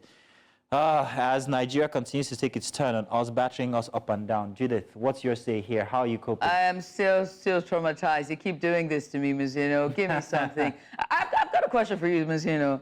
With all of these strips that you're showing us, are you still going to write something? Is your monologue still going to be very, very green? I said for the past 11 shows, we've always talked about how bad Nigeria is doing us. Tomorrow for our 12th show for Breakfast Extra, I want to try and be a bit positive. I want to show Nigeria from a different perspective, a different light.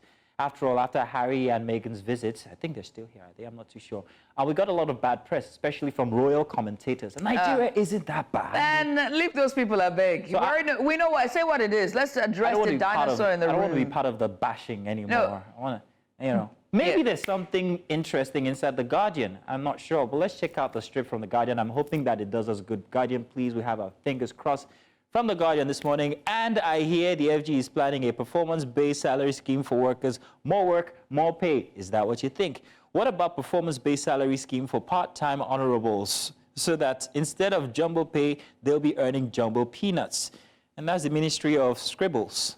Not exactly sure which ministry that is. But then again, let's take a look at what our ministers and all our political office holders are earning compared to what the average... Compared to what you are earning, Judith, how much? It's 46,000. 48. Oh, sorry, 48. You don't have to pay tax now. You know I'm overly taxed. Then there's the tax again. We only saw that inside of the last strip here, where the tax is part of the bashings that Nigerians are going through. What are you going through? Is there anything positive for our next paper or our next strip? Do we have time for another one? Do we? Unfortunately, Judith, I can't bring another one, even if we had some, but we've run out of time. But do stick with us, because every single week on Saturday, weekend, we bring you the strips. If you find something that you think is interesting and we should touch on, why don't you send us a message? We are at News Central TV across all major platforms on socials. Thank you very much for sticking with us for the strips. We enjoy it. We love it. Stay tuned. We've got sports and some news coming your way. If only you stay. We'll be back.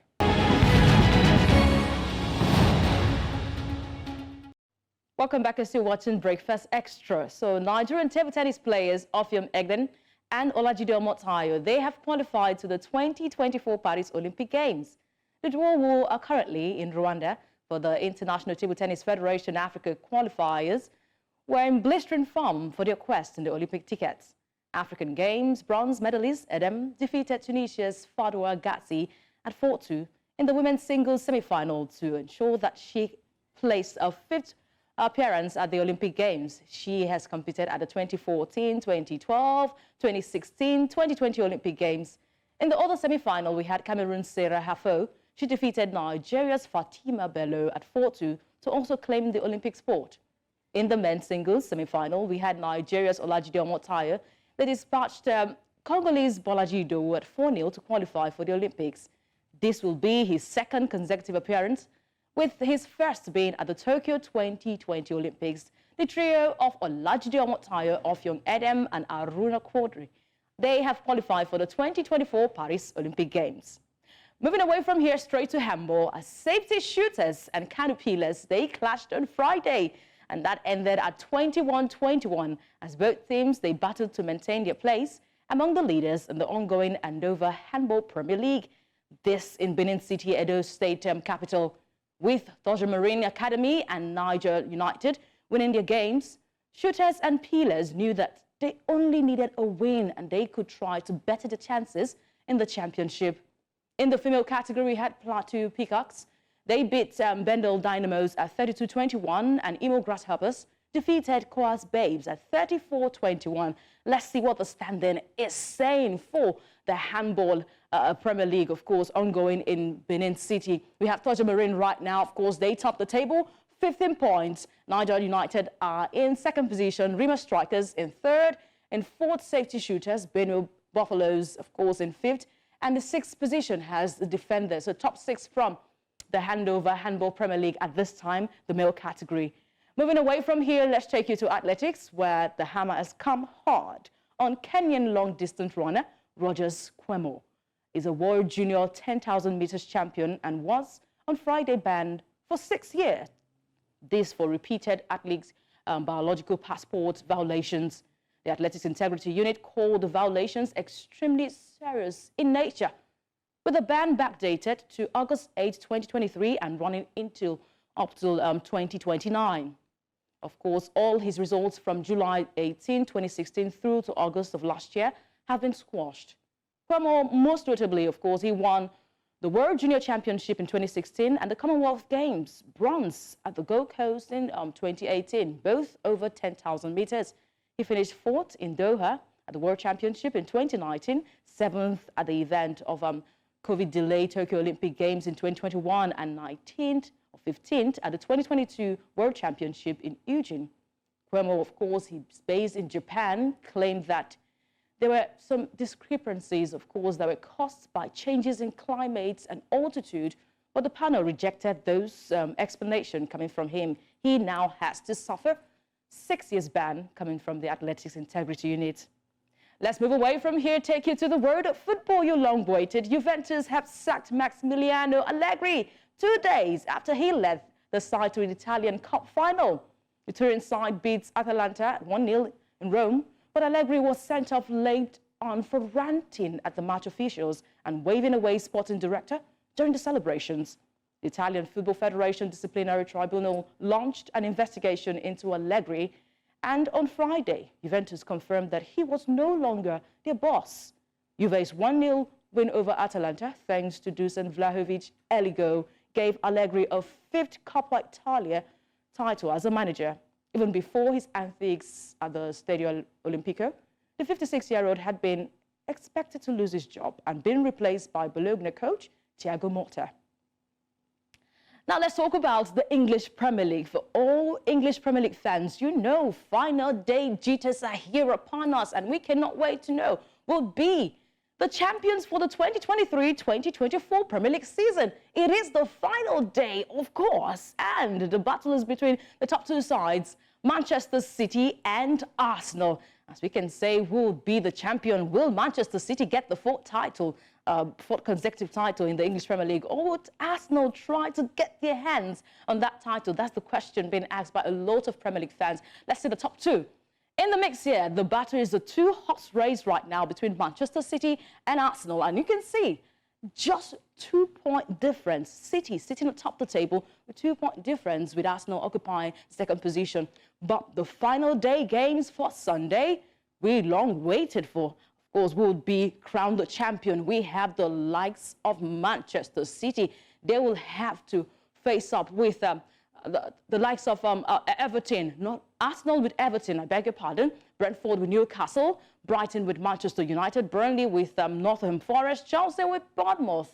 And we can see Crystal Palace with Aston Villa. Liverpool will take on Wolves. That will be the last game for Jurgen Klopp as he says goodbye to the club. And we have Manchester City against West Ham. A lot of Arsenal fans are demanding a lot from West Ham. Get the job done. Let's have the title in our hands. Sheffield United will take on Tottenham Hotspur. Now, the European, place for teams in the English Premier League from the 5th position to the 6th, those who will go for the Europa League and the Conference League also is a big battle. As we can say that Manchester United, Chelsea are looking to punch their weight. As it is right now, before the final day, at 5th position is Tottenham Hotspur. Chelsea occupies 6th position, 7th, Newcastle United, and Manchester United at 8th. What can happen? Can that miracle happen over here? That would have Manchester United go top after that final day game. Big question to answer as the final day is here upon us, and we get to know the battle for the top scorer in the league, the battle for the title, the battle for European sport. All will go then at the end of tomorrow. All right, sport update at this time for you. I am Onyinyechi Obaro. Of course, I will be handing over to Maxino at this time for the news updates.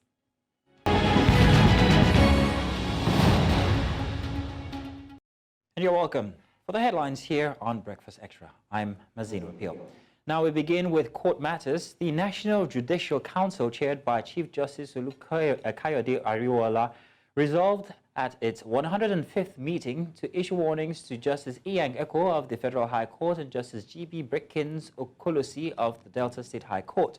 Justice Eko was warned for abusing discretionary power by wrongly granting an ex parte order and is barred from elevation for 2 years. Justice Brickins Okolosi was warned for failing to deliver a judgment on time and is barred from elevation for 3 years. Justice Amina Shehu of Yobe State High Court was also cautioned for issuing writ of possession conferring title of the defendant in a suit when there was no subsisting judgment of any court to enable his lordship issue the writ.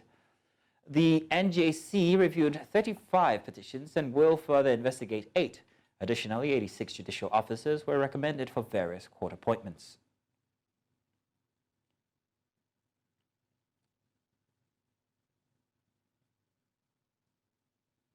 And in the meantime, a federal high court in Abuja on Friday declined the bail application of Binance executive Tigran Gambaryan. Justice Emeka Nwite, while delivering the ruling, held that he refused the bail application, having carefully gone through the application submitted before him and resolved that the defendant will jump bail if granted. Gambaryan, his company Binance Holdings Limited, and a fellow top executive currently on the run, Nadeem Anjwala, were charged by the Economic and Financial Crimes Commission with money laundering and terrorism financing. Staying with the courts, the Federal High Court sitting in Lagos has convicted and sentenced the medical doctor and founder of MedContour Services Limited, Dr. Anu Oluwapo Adepoju, who was standing trial for conducting a failed plastic surgery that resulted in the death of one Nneka Onwuzuligbo in 2020. Justice Mohammed Liman found her guilty and sentenced her to 1-year jail term. However, she was given the option of paying a 100,000 naira in lieu of the jail term. Now, the Tripartite Committee on Minimum Wage will convene on May 23rd to negotiate a new minimum wage after organized labor walked out on May 15th. Committee Chairman Buka Goni, in a letter, said members are willing to revise the initial 48,000 naira proposed. The letter also urged labor leaders to engage their members and attend the upcoming meeting. In more news, we now head to Rivers State in Nigeria with updates on the political crisis bedeviling the state. Rivers State Governor Siminalayi Fubara has declared that his battles were over as he had defeated his opponents, he said, who are not sleeping with their 2 eyes open. He said he had turned the tide against his opponents, noting that he was still in office about to mark his first anniversary, contrary to the plans by his detractors. Fubara spoke amid the raging feud between him and his predecessor and estranged political godfather Nyesom Wike. In the meantime, the Minister of the Federal Capital Territory, Nyesom Wike, says he is not distracted by the ongoing crises in Rivers State, but is instead focused on his duties as a minister. Wike made the statement during a final inspection tour of projects to be inaugurated in the nation's capital on Friday. The former governor and his successor, Siminalayi Fubara, have been at loggerheads since October 2023, when some lawmakers in the state began impeachment proceedings against the governor. And the Nigeria National Petroleum Company Limited has clarified that there was no fire at the depot in Apapa, Lagos. Earlier reports by the Lagos State Fire Service mistakenly identified an NNPCL terminal as the site of the fire. NNPCL's Chief Corporate Communications Officer, Olufemi Shoneye, said the incident occurred at HOGL Energies Limited's Tanks Farm. Let's also tell you that several people have been trapped as a 1-story building collapsed in Minna, the Niger State capital. Emergency officials who raced to the scene on Friday succeeded in rescuing 7 persons who are currently receiving treatment at the Minna General Hospital. The building is located at the popular New Market area in Minna, the capital of the north-central state. The manual evacuation of the debris has commenced, and the authorities said machines would be mobilized quickly so that those suspected to be trapped could be rescued. In East Africa, where the Rwandan President Paul Kagame has submitted his candidate file to the Electoral Commission ahead of the presidential election on July 15, the 66-year-old has been de facto leader of the tiny landlocked nation since 1994 genocide and presided over controversial constitutional charges in 2015 that opened the way for him to remain in power until 2034. He is now seeking re-election for a 4th term as president.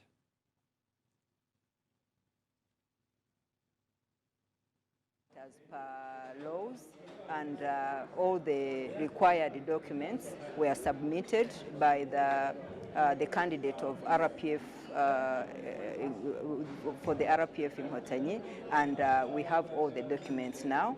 So the next steps now is going to be, after receiving all the aspirants for these posts, for the president and for the parliaments, we are going to sit down as a commission and scrutinize the documents. Because today what we do is just to check on the checklist as per laws we have in place to make sure that all the required documents have been submitted. And after those documents being submitted, then we get time to scrutinize those documents and announce provisional information that the list of candidates have been approved, and those who have not been approved, then we announce them.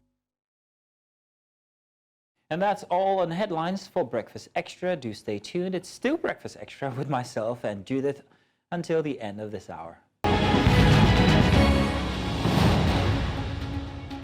On today's edition of Creative Corner, we'll be reviewing the book titled Leading from the Streets, Media Interventions by a Public Intellectual from 1999 to 2019. Now, the book is a compilation of compelling articles written and published in the mass media by the author Magnus Onyebe between 1999 and 2019, spanning the entire range of Nigeria's social, economic, and political life. Now, Magnus Onyebe is a public policy analyst, media columnist, and also an author. Onyebe was a broadcaster with Niger Television Authority and a two-time commissioner in Delta State. He's the founder of Inspire Group, which comprises of Inspire Realtors Limited, Inspire Media Service Limited, Inspire Consulting Limited, and Inspire Auto Services Limited. Magnus Onyebe, Fellow of the Nigeria Institute of Management, Institute of Credit Administration, Institute of Strategic Management, and Institute of Information Management of Nigeria. Thank you very much for joining us, sir. Good to have you here on the program. Thank you for having me. Yes, interesting book, this, Leading from the Streets. But I wanted to ask one very interesting question first off. What exactly is the challenge for leadership in Nigeria, especially when it comes to democracy? Yeah, from my perspective, leadership in Nigeria is fraught with the leaders on the corridors of power not being really in touch with the leaders on the streets, which means I'm saying that the leaders are often disconnected, from the people, and that's reflected and evidenced by the policies that they make, which actually sometimes do not reflect what the people really want. And the policymakers, ordinarily should be listening to the people from the streets, because as the saying goes, vox populi, vox Dei, the voice of the people is the voice of God. But very often, the people in leadership, especially from the corridors of power, lead without carrying the people from the grassroots level along. And we're saying that should change, and we're also trying to empower people on the streets as the real leaders. Like we're a country of about 220 million people, and the people in leadership are actually probably less than 5%.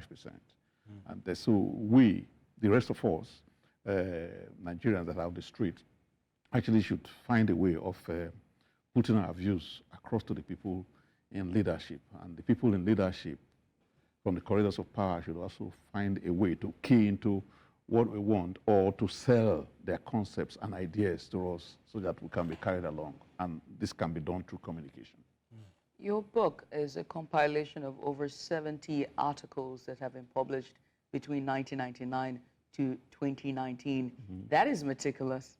How were you able to follow through and be able to sieve through? Did you have the vision all the way from 1999 to decide I'm going to compile this or write this? When did it start? Walk me through the journey. Yeah, that's the question I'm asked often. Actually, it's over 8,000 articles written. Wow. Yeah, so 77 of the articles were selected.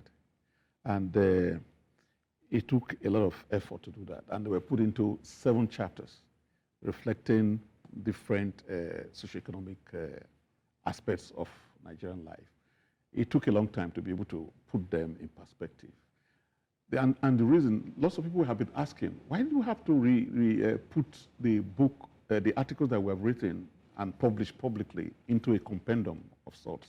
But we have explained that the reason is that most of the things that we wrote about 24 years ago, nearly 25 years since the return of independence, they're still with us. You know, we've been running and standing in the same spots. You know, so most of the things that have been happening are like déjà vu to me.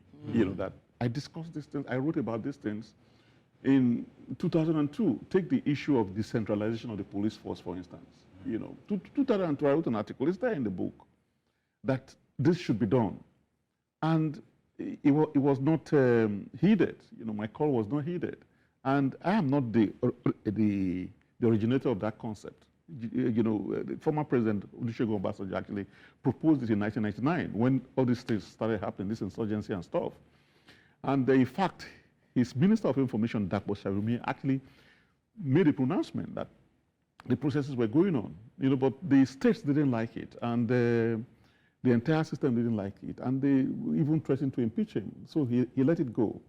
And can you imagine if the police was decentralized in 2002, you know, and it was déjà vu to me that in 2024, the states and the federal government have just agreed that decentralization should take place. If it had happened in 2002, that's about 22 years ago, perhaps we would not have the insurgency that we have right now. We won't have the bandits issue, we won't have the herders and farmers issues that we have right now. Because local police would entail that people in the community are integrated into the police force, living with the people and whatever. It's like the sheriff's. Yeah, absolutely. It's like the sheriff system in the United States of America. They're local. They live there and whatever. They know who's coming and who's going out. So they could have nipped these crimes in the bud before they got to the level that they have reached now. 24 years after, thank God, you know, they have come to a reasonable agreement that there should be state police. That's just one aspect. There are so many. If you go through the book, you find a lot of things that we should have done a long time ago. I wanted to ask then, what served as a criteria to be able to sieve out all of this articles? Because you said 1,000 plus. That is a lot to be able to sieve through and read them through and to be able to compile them and be this book that we have today. Yes, we actually have a compendium of all of them. I have a personal website called magnum.ng. So most of my articles are in there. So we have to sift through them and put them in pockets, in what they call chapters or in segments. You know, so we put them together, but it took a lot of workshopping. Workshopping means me and my team, we sat down and looked at which one is right, which one is proper, which one should go here, which one should go there. And we looked at all this and said, okay, fine, let's put them in 7 chapters. I'll tell you, for instance, the one that gave us some challenges. The one on insurgency, and you know how it is, religious issues and stuff like that, you know, so I wanted to be balanced. So we had to take afterwards from a Christian perspective and from a Muslim perspective. For the Muslim perspective, we went to Sheikh Gumi, who had to sift through all the articles in that chapter, and went to Primate Nicholas Oko of the Anglican Church, who also looked at it from the Christian perspective. And incidentally, if you read through the book, you see both gave very balanced views. You know, Gumi, as radical as people think, actually thought, you know, that the issues were properly dealt with. Because in some of the articles that I wrote at that time, I said we are all guilty of some of the things that are happening with respect to religious insurgency from the Islamic people. That before these things got to the street and they got really bad, these people who are in the bushes now fighting us were in the mosques. They were in our homes, they were in our environment, complaining. In our common areas. Absolutely. Their complaints were probably not well dealt with. Hence, they took it to the street. And it now got to this level. Thank God, you know, we're trying to do something about them. So, and our approach has also been skewed.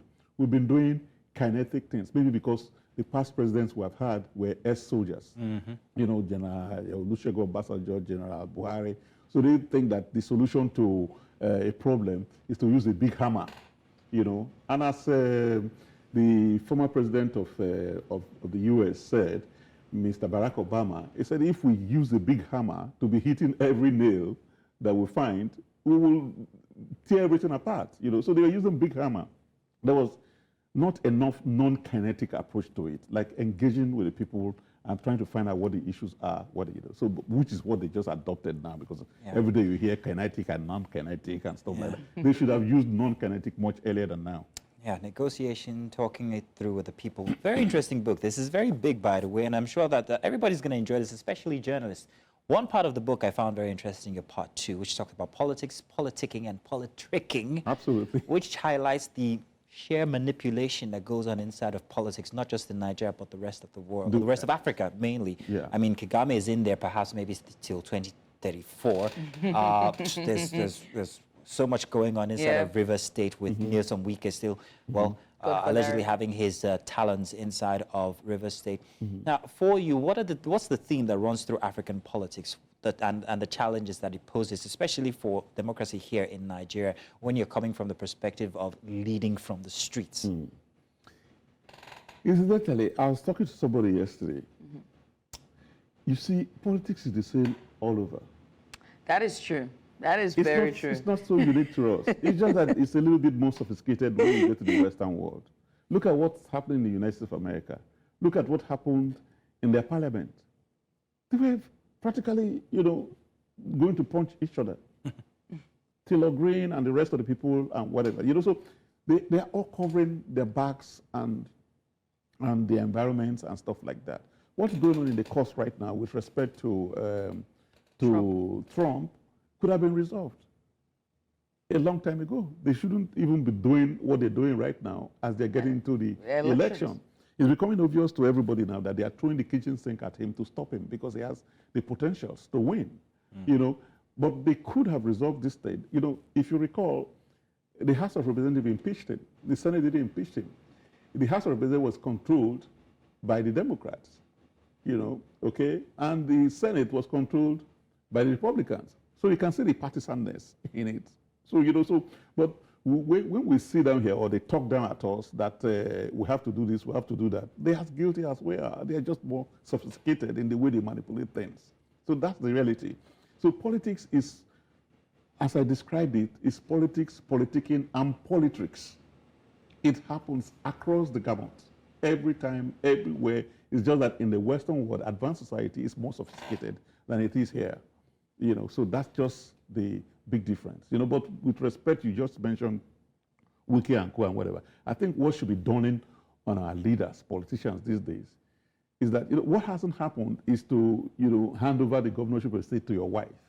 It has happened between cousins, between stuff like that. Sons and fathers. Yes. So there's absolutely no reason to try to think that when you leave, your surrogate would take care of you or protect you. It's only temporary. That in Kwara State, for instance, in Kogi State, for instance, the governor went to protect his boss, the outgone governor, when the EFCC was going to arrest him. That's the most protection they can give, that he covered him up and he escaped from the place. But beyond that, in fact, that kind of bond and loyalty may even break down in the next 1 year, and stuff like that. So the best thing is to just do your best and hand it over to the next best person to do the job. Forget about trying to protect you looking for somebody, your surrogate or a front or something or whatever, or trying to have a third term, by putting somebody who is pliable or somebody who they call mumu that you can manipulate. There's no mumu in this thing. As soon as you become the governor and you have the power to do and undo, and you have a lot of resources behind you, you develop Dutch courage, and you challenge, whoever wants to impose or bring you down, or talk to you in a manner that you don't accept. That's the reality, and it has taken this long for us to begin to see the reality. That is not if obfuscation of the reality by thinking, that when you plant a surrogate, it will protect you. It hardly works. This isn't your first book. This is pretty much your third book? The fourth. Your fourth book, there we go. There's one on presidency and leadership as well. This is also on leadership. And oftentimes I see the same theme running, which is leadership, besides the one on grief, which, you know, we're not going to get into that for the sake of... Memoir, it's a personal memoir. But leadership, your theme has always been leadership.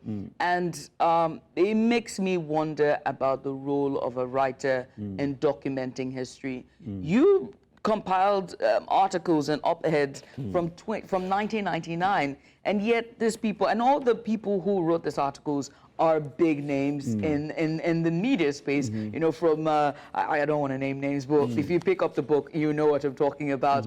But yet, we still haven't seen changes in our leadership, you know. It's still the same. Are authors and writers, are we doing enough as you know, as media practitioners, as media intellectuals, you know, public analysts? Are we doing enough, or our leadership is just deaf to the cries of the people? I think the point is that the leadership is deaf to it. As a matter of fact, this question you asked, our colleague, Ruben Abati, asked the same thing. So like, he's very excited to know that I think that politicians are listening to us. You know, the agenda centers. I said, yes, they are. And I listed a lot of things that are issues that I raised and points that I made that, you know, they listened to, you know, and he wasn't so optimistic, you know, but in going through it, he said he was really impressed that I thought that they listened to us and whether, you know. I give you, for instance, the last administration had a 3-point agenda, fighting corruption and stuff like that, whatever, you know, and I kept insisting that they were wasting time, that you cannot fight corruption if you don't stabilize the economy, because you need the resources, you know, to be able to do it. And along the line, they changed to 9-point agenda with securing the economy as point number 1, not fighting corruption.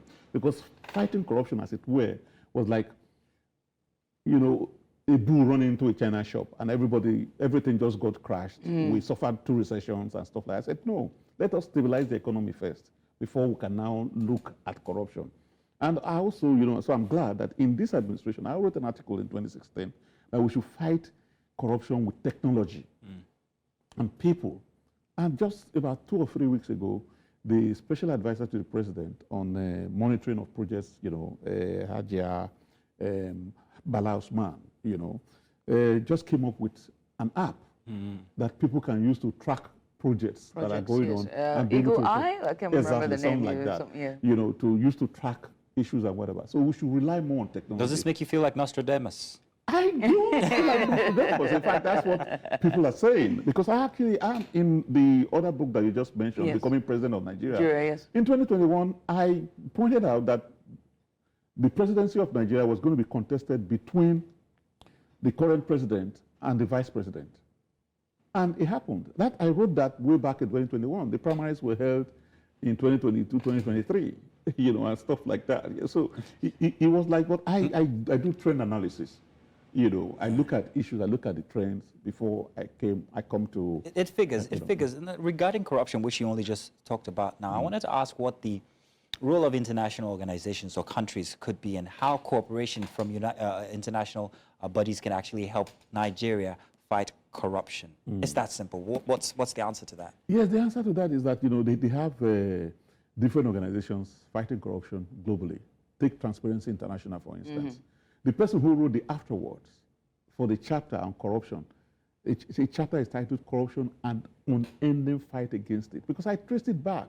Yeah, that was actually the name of one of the parts of your book. Absolutely. Yeah.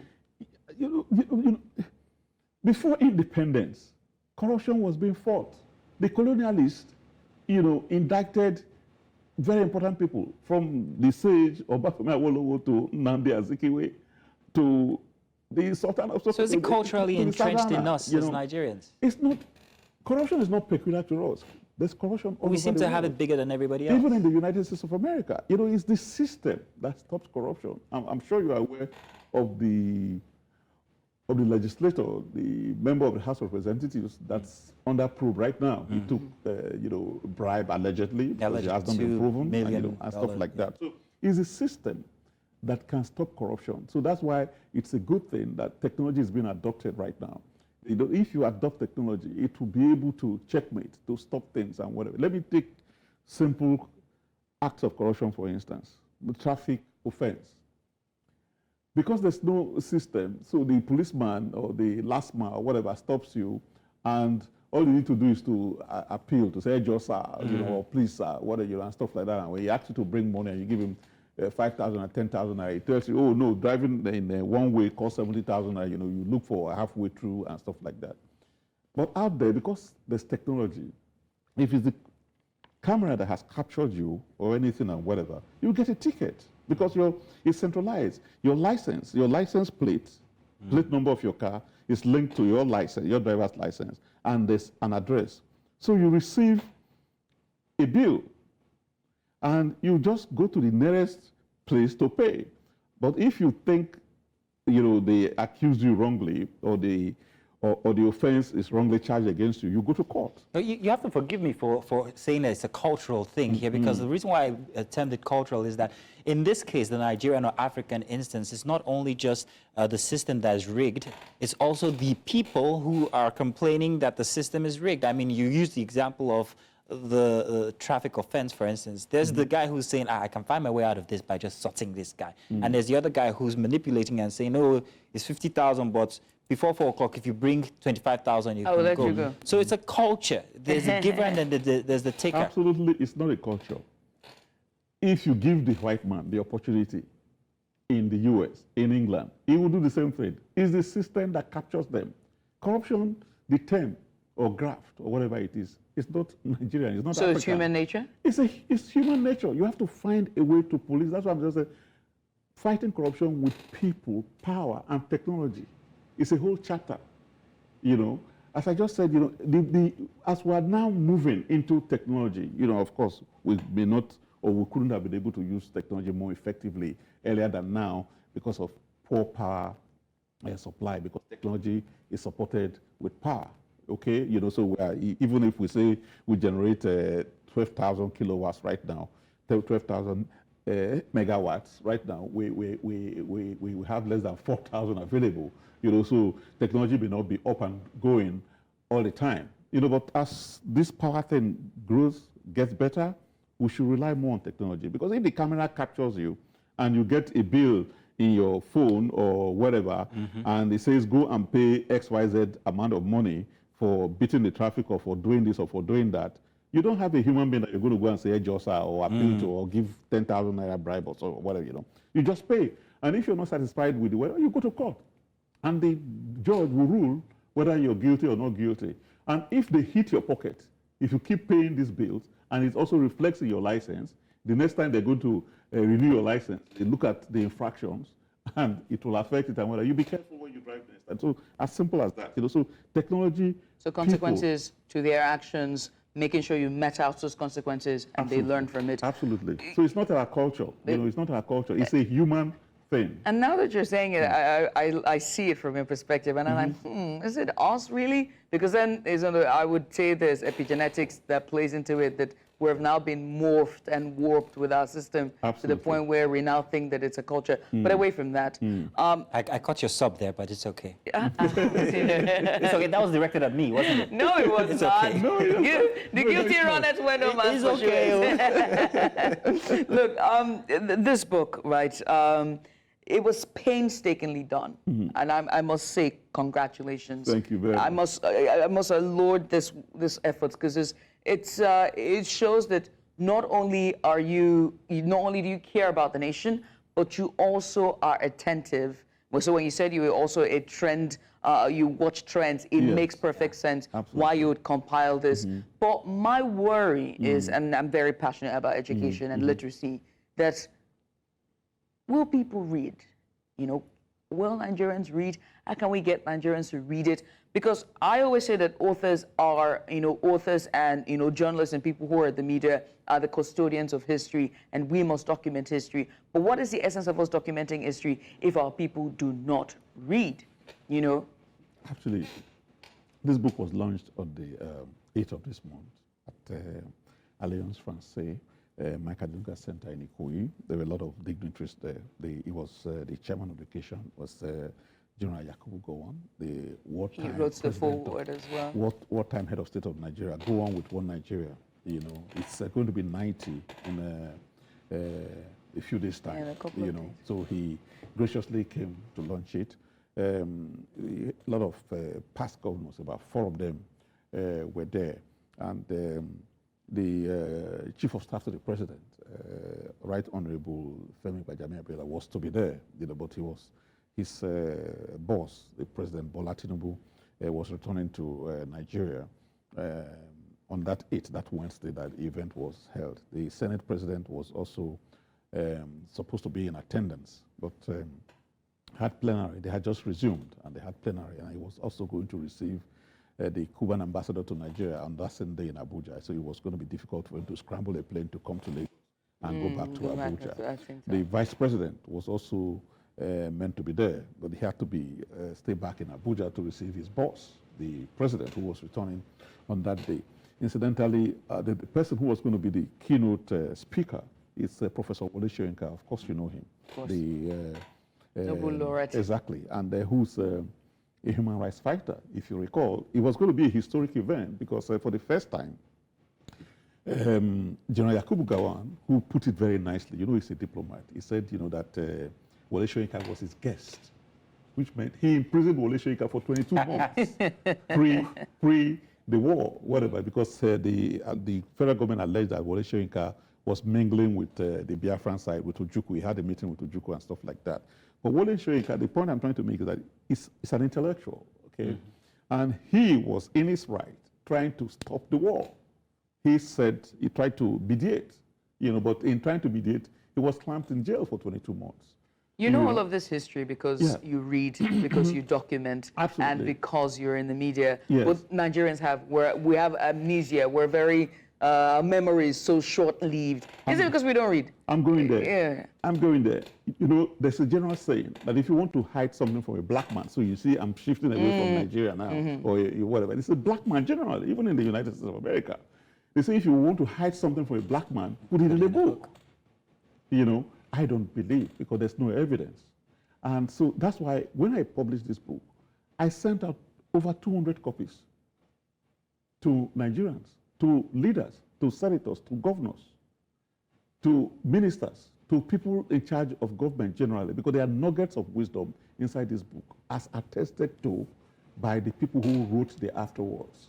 Yesterday's news is tomorrow's history. Yes. Absolutely. And the 8 people who wrote the afterwards are authorities in the different segments. That's why I wanted to bring fresh energy into the thing to enlighten people further. So the 200 copies was distributed through GIG. I use GIG because I believe in Nigeria first. You have given them, you have given Exactly. them free promotion. Exactly. Well, so I promote Nigeria. I like made in Nigeria. We can see your endeavors and the fact that you have actually gone all out. You've done a lot. It's a very interesting book, this. And Mr. Magnus Ibe, thank you very much for coming on this morning to discuss it with us. And also, congratulations on the launch of the book. And we look forward to much more. Thank you very much, sir. Thank you. Thank you for your time. Thank you so much. Yes, And that was Magnus Oyembe. He is the author of Leading from the Street. We'll come back on the other side. We take our focus to Africa, and this time South Africa and its new health insurance bill that has been signed into law. Stay with us. Thank you very much, sir. There's been a significant development in South Africa's healthcare sector. President Cyril Ramaphosa has signed into law the National Health Insurance NHI Act, aimed at providing universal health coverage. Now, this landmark legislation seeks to address the inequalities in South Africa's two-tier health system by creating a public fund for free access to health care for all citizens and gradually limiting the role of private insurance. However, the law has sparked considerable debate, with critics arguing it could strain public finances, reduce patient choice, and lower the quality of care. As South Africa approaches a highly contested election, the NHI Act has become a focal point of political discourse.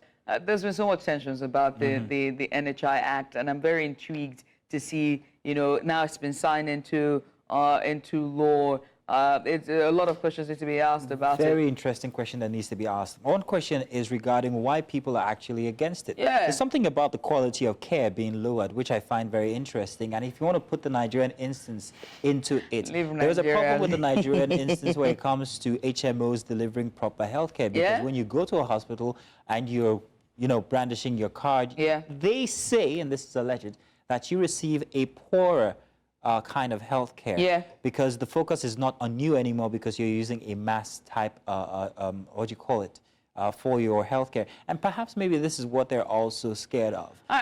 For. I also want to know what the intricacies are in terms of the details of this act as well, because if it's proposed to be more inclusive for all of South Africans and lowering in terms of inequalities, then why then are they out on the streets? Is there something in the act that is missing that we do not know about? And also in terms of, because everyone wants to be covered on their insurance, everyone wants to get access to healthcare. So inequality parts have been scratched out, but then why then the protests? It's very interesting to see. Rich, are you back on now? Yes, I am back. Good to have you back. There you are. All right, so hopefully you help us make sense of this, right? So the NHI Act aims to overhaul South Africa's healthcare system to provide, universal coverage. But how do you anticipate this law will impact healthcare workers in both, the public and private sectors? And also, what measures are necessary to support them during this, transition period? Thank you for having us, Breakfast Xtra team. Listen, this initiative is perfect. It's supposed to happen. Universal coverage is needed, more especially in a perspective of our country in South Africa, where we have a two-tier system, private and public sector, and we have a private sector that is well-resourced, well-looked after, functioning like a well-oiled machine, and a public sector that is neglected. And as an organization, we are saying NSI is going to be the greatest equalizer, because it's going to put us under one umbrella, whether you have money or you don't have money, because public sector in particular is neglected, because those in positions of authority are not beneficiaries of it. So if we fall under one umbrella, we will be able, all of us, whether you are rich or you are not rich, whether you are educated or not educated, we will be able to stand up, all of us, and stage a war against corruption and maladministration. The only thing that is going to hinder this is that there's private sector that is protecting itself, and also it will be an issue of corruption and maladministration. That's what is going to cause it to collapse. So, Rich, if you're saying this brings everybody under one umbrella and this is a good thing, then why do we have people who are raising concerns regarding the affordability of the NHI Act? And also, what's this talk about a strain on public finances? Those, my leader, those who are actually anti-NHI, if you zoom closer and see who is actually rejecting this initiative, are those who are speaking from a point of privilege, are those who don't want, who hate equality.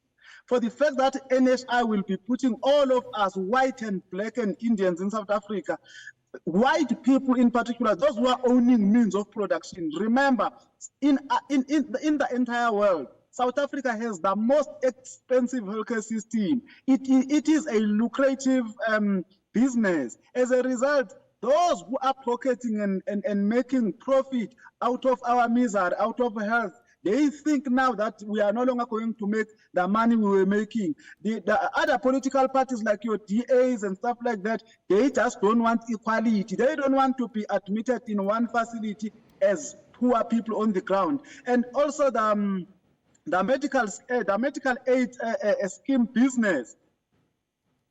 Right.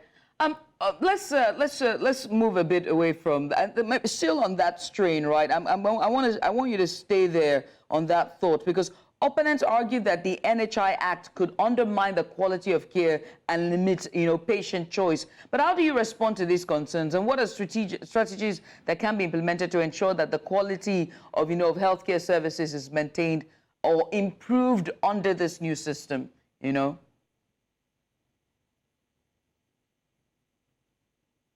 Rich, are you there? We seem to lose Rich there. We'll try to make that connection back. If you're just tuning in, you're watching Breakfast Extra right here on News Central TV. It's Focus Africa, and we're taking a look at the NHI Act that is just been signed by President Cyril Ramaphosa of South Africa, and we're joined earlier by Rich Sisina, who was just giving us a bit of insight, because there've been, protests, and a lot of critics have argued this bill. As we are unable to connect to Rich, we move gears now from Focus Africa, and this time we take our perspective to perspectives. See what I did there, Marzino? I did. Ah, there we go, there we go. And this time is about Niger State's, one of the speakers of Niger State's assembly there. He proposed something very interesting, Marzino. Yes, so this is what he proposed. Last week, the Speaker of Niger State House of Assembly, Abdul Malik Isakindaji, announced that he would sponsor the wedding of 100 girls, some of whom were orphaned by insurgency, as part of his Mariga constituency project. He said he had procured materials for the event scheduled for the 24th of May and promised to pay dowries for the bridegrooms. Yeah. Can you imagine? So I'm looking for who will pay my dowries. But following the outcry that trailed the announcement, the speaker explained that he was only financing the wedding, not forcing the girls into marriage, right? Now, the idea of marrying off, vulnerable orphans, some of whom may be underage girls, has ignited fierce debate and condemnation. And so here's what we did here, all right? We went to the streets of Minna, capital of Niger State, and we asked residents what they thought of the planned mass wedding of the orphans in the state. And here's what they have to say. Take a look. For him to say he wants to marry them all, maybe he doesn't want them to be moving around, causing confusion and problems within the environment, so that they will not go into problem like prostituting and then causing confusion in the area or the environment. What came to mind really in the first instance is these girls in question, how old are they? Are they still minors? If they are minors, it's a total no. For my own opinion, if they are minors, it's what they can easily tell people outside. Any family that can adopt them can adopt them. They can have a better life by that. Marrying them out is not the next thing. What I think the government should do is that maybe they should adopt her in one place, then look for what they can do, a skill for them in order to be somebody in life. Me, according to me, I saw it on I saw it on Phoenix. When I read the news, I said, maybe it has a motive behind marrying them out. That is my own motive. I think it's a good decision, because if they are to marry off those girls, I think in one or two ways they should be helping them, and we never can tell, after assisting those girls by marrying them off, probably they could send some of them to school, things like that could be easily done, and for those girls it can be a way of help. It's very wrong. The way I say so is that they should take them to rehabilitation center, so that at least they will educate them. They will counsel them, not marrying them off. They will enlighten them on more things they need to know. And, they have gone through trauma. For them to come out of it, you will talk to them. They need counseling. You cannot just marry them off. As just imagine, what's very interesting is that the women are the ones who are saying no. They're the ones saying no. I didn't notice that. And they might have a point. They might have a point to that, right? Now, the Women's Affairs Minister has taken swift action, filing for a court order to stop the ceremony and offering education and training to the girls. Now, this is a crucial step in safeguarding their rights and future. Now, while the Ministry of Women's Affairs also determined to intervene and provide alternative solutions for these vulnerable girls, challenges lie ahead, particularly in ensuring that all stakeholders prioritize the well-being of these orphans. Definitely. It's imperative that all stakeholders, including religious leaders and government officials, prioritize the rights and well-being of these vulnerable children, if they're children. He cannot allow economic hardships to dictate their futures. In the meantime, the fight against child marriage in Nigeria is ongoing, and with activists rallying to stop the harmful practice, let's hear from a human rights activist, perhaps, maybe, to tell us exactly what the implications are. Yeah. Well, let's say thank you very much to everybody who's joined us from the very start this morning at 8 o'clock. It's only a Saturday edition. We still have a Sunday to go. Oh, gosh. Do not We're remind excited. me. No gush about this. Oh, yeah. Whoopee! And tomorrow, our theme will be all positivity for Nigeria. Join us to stop. I'm sorry. Join us for a Sunday edition of Breakfast Extra. Until then, it's goodbye from us, and thank you very much. Goodbye, everybody. My name is Dino Appeal. I'm Judith at TV. Thank you so much for watching. We'll see you tomorrow at 8 a.m. in the morning. Bye for now.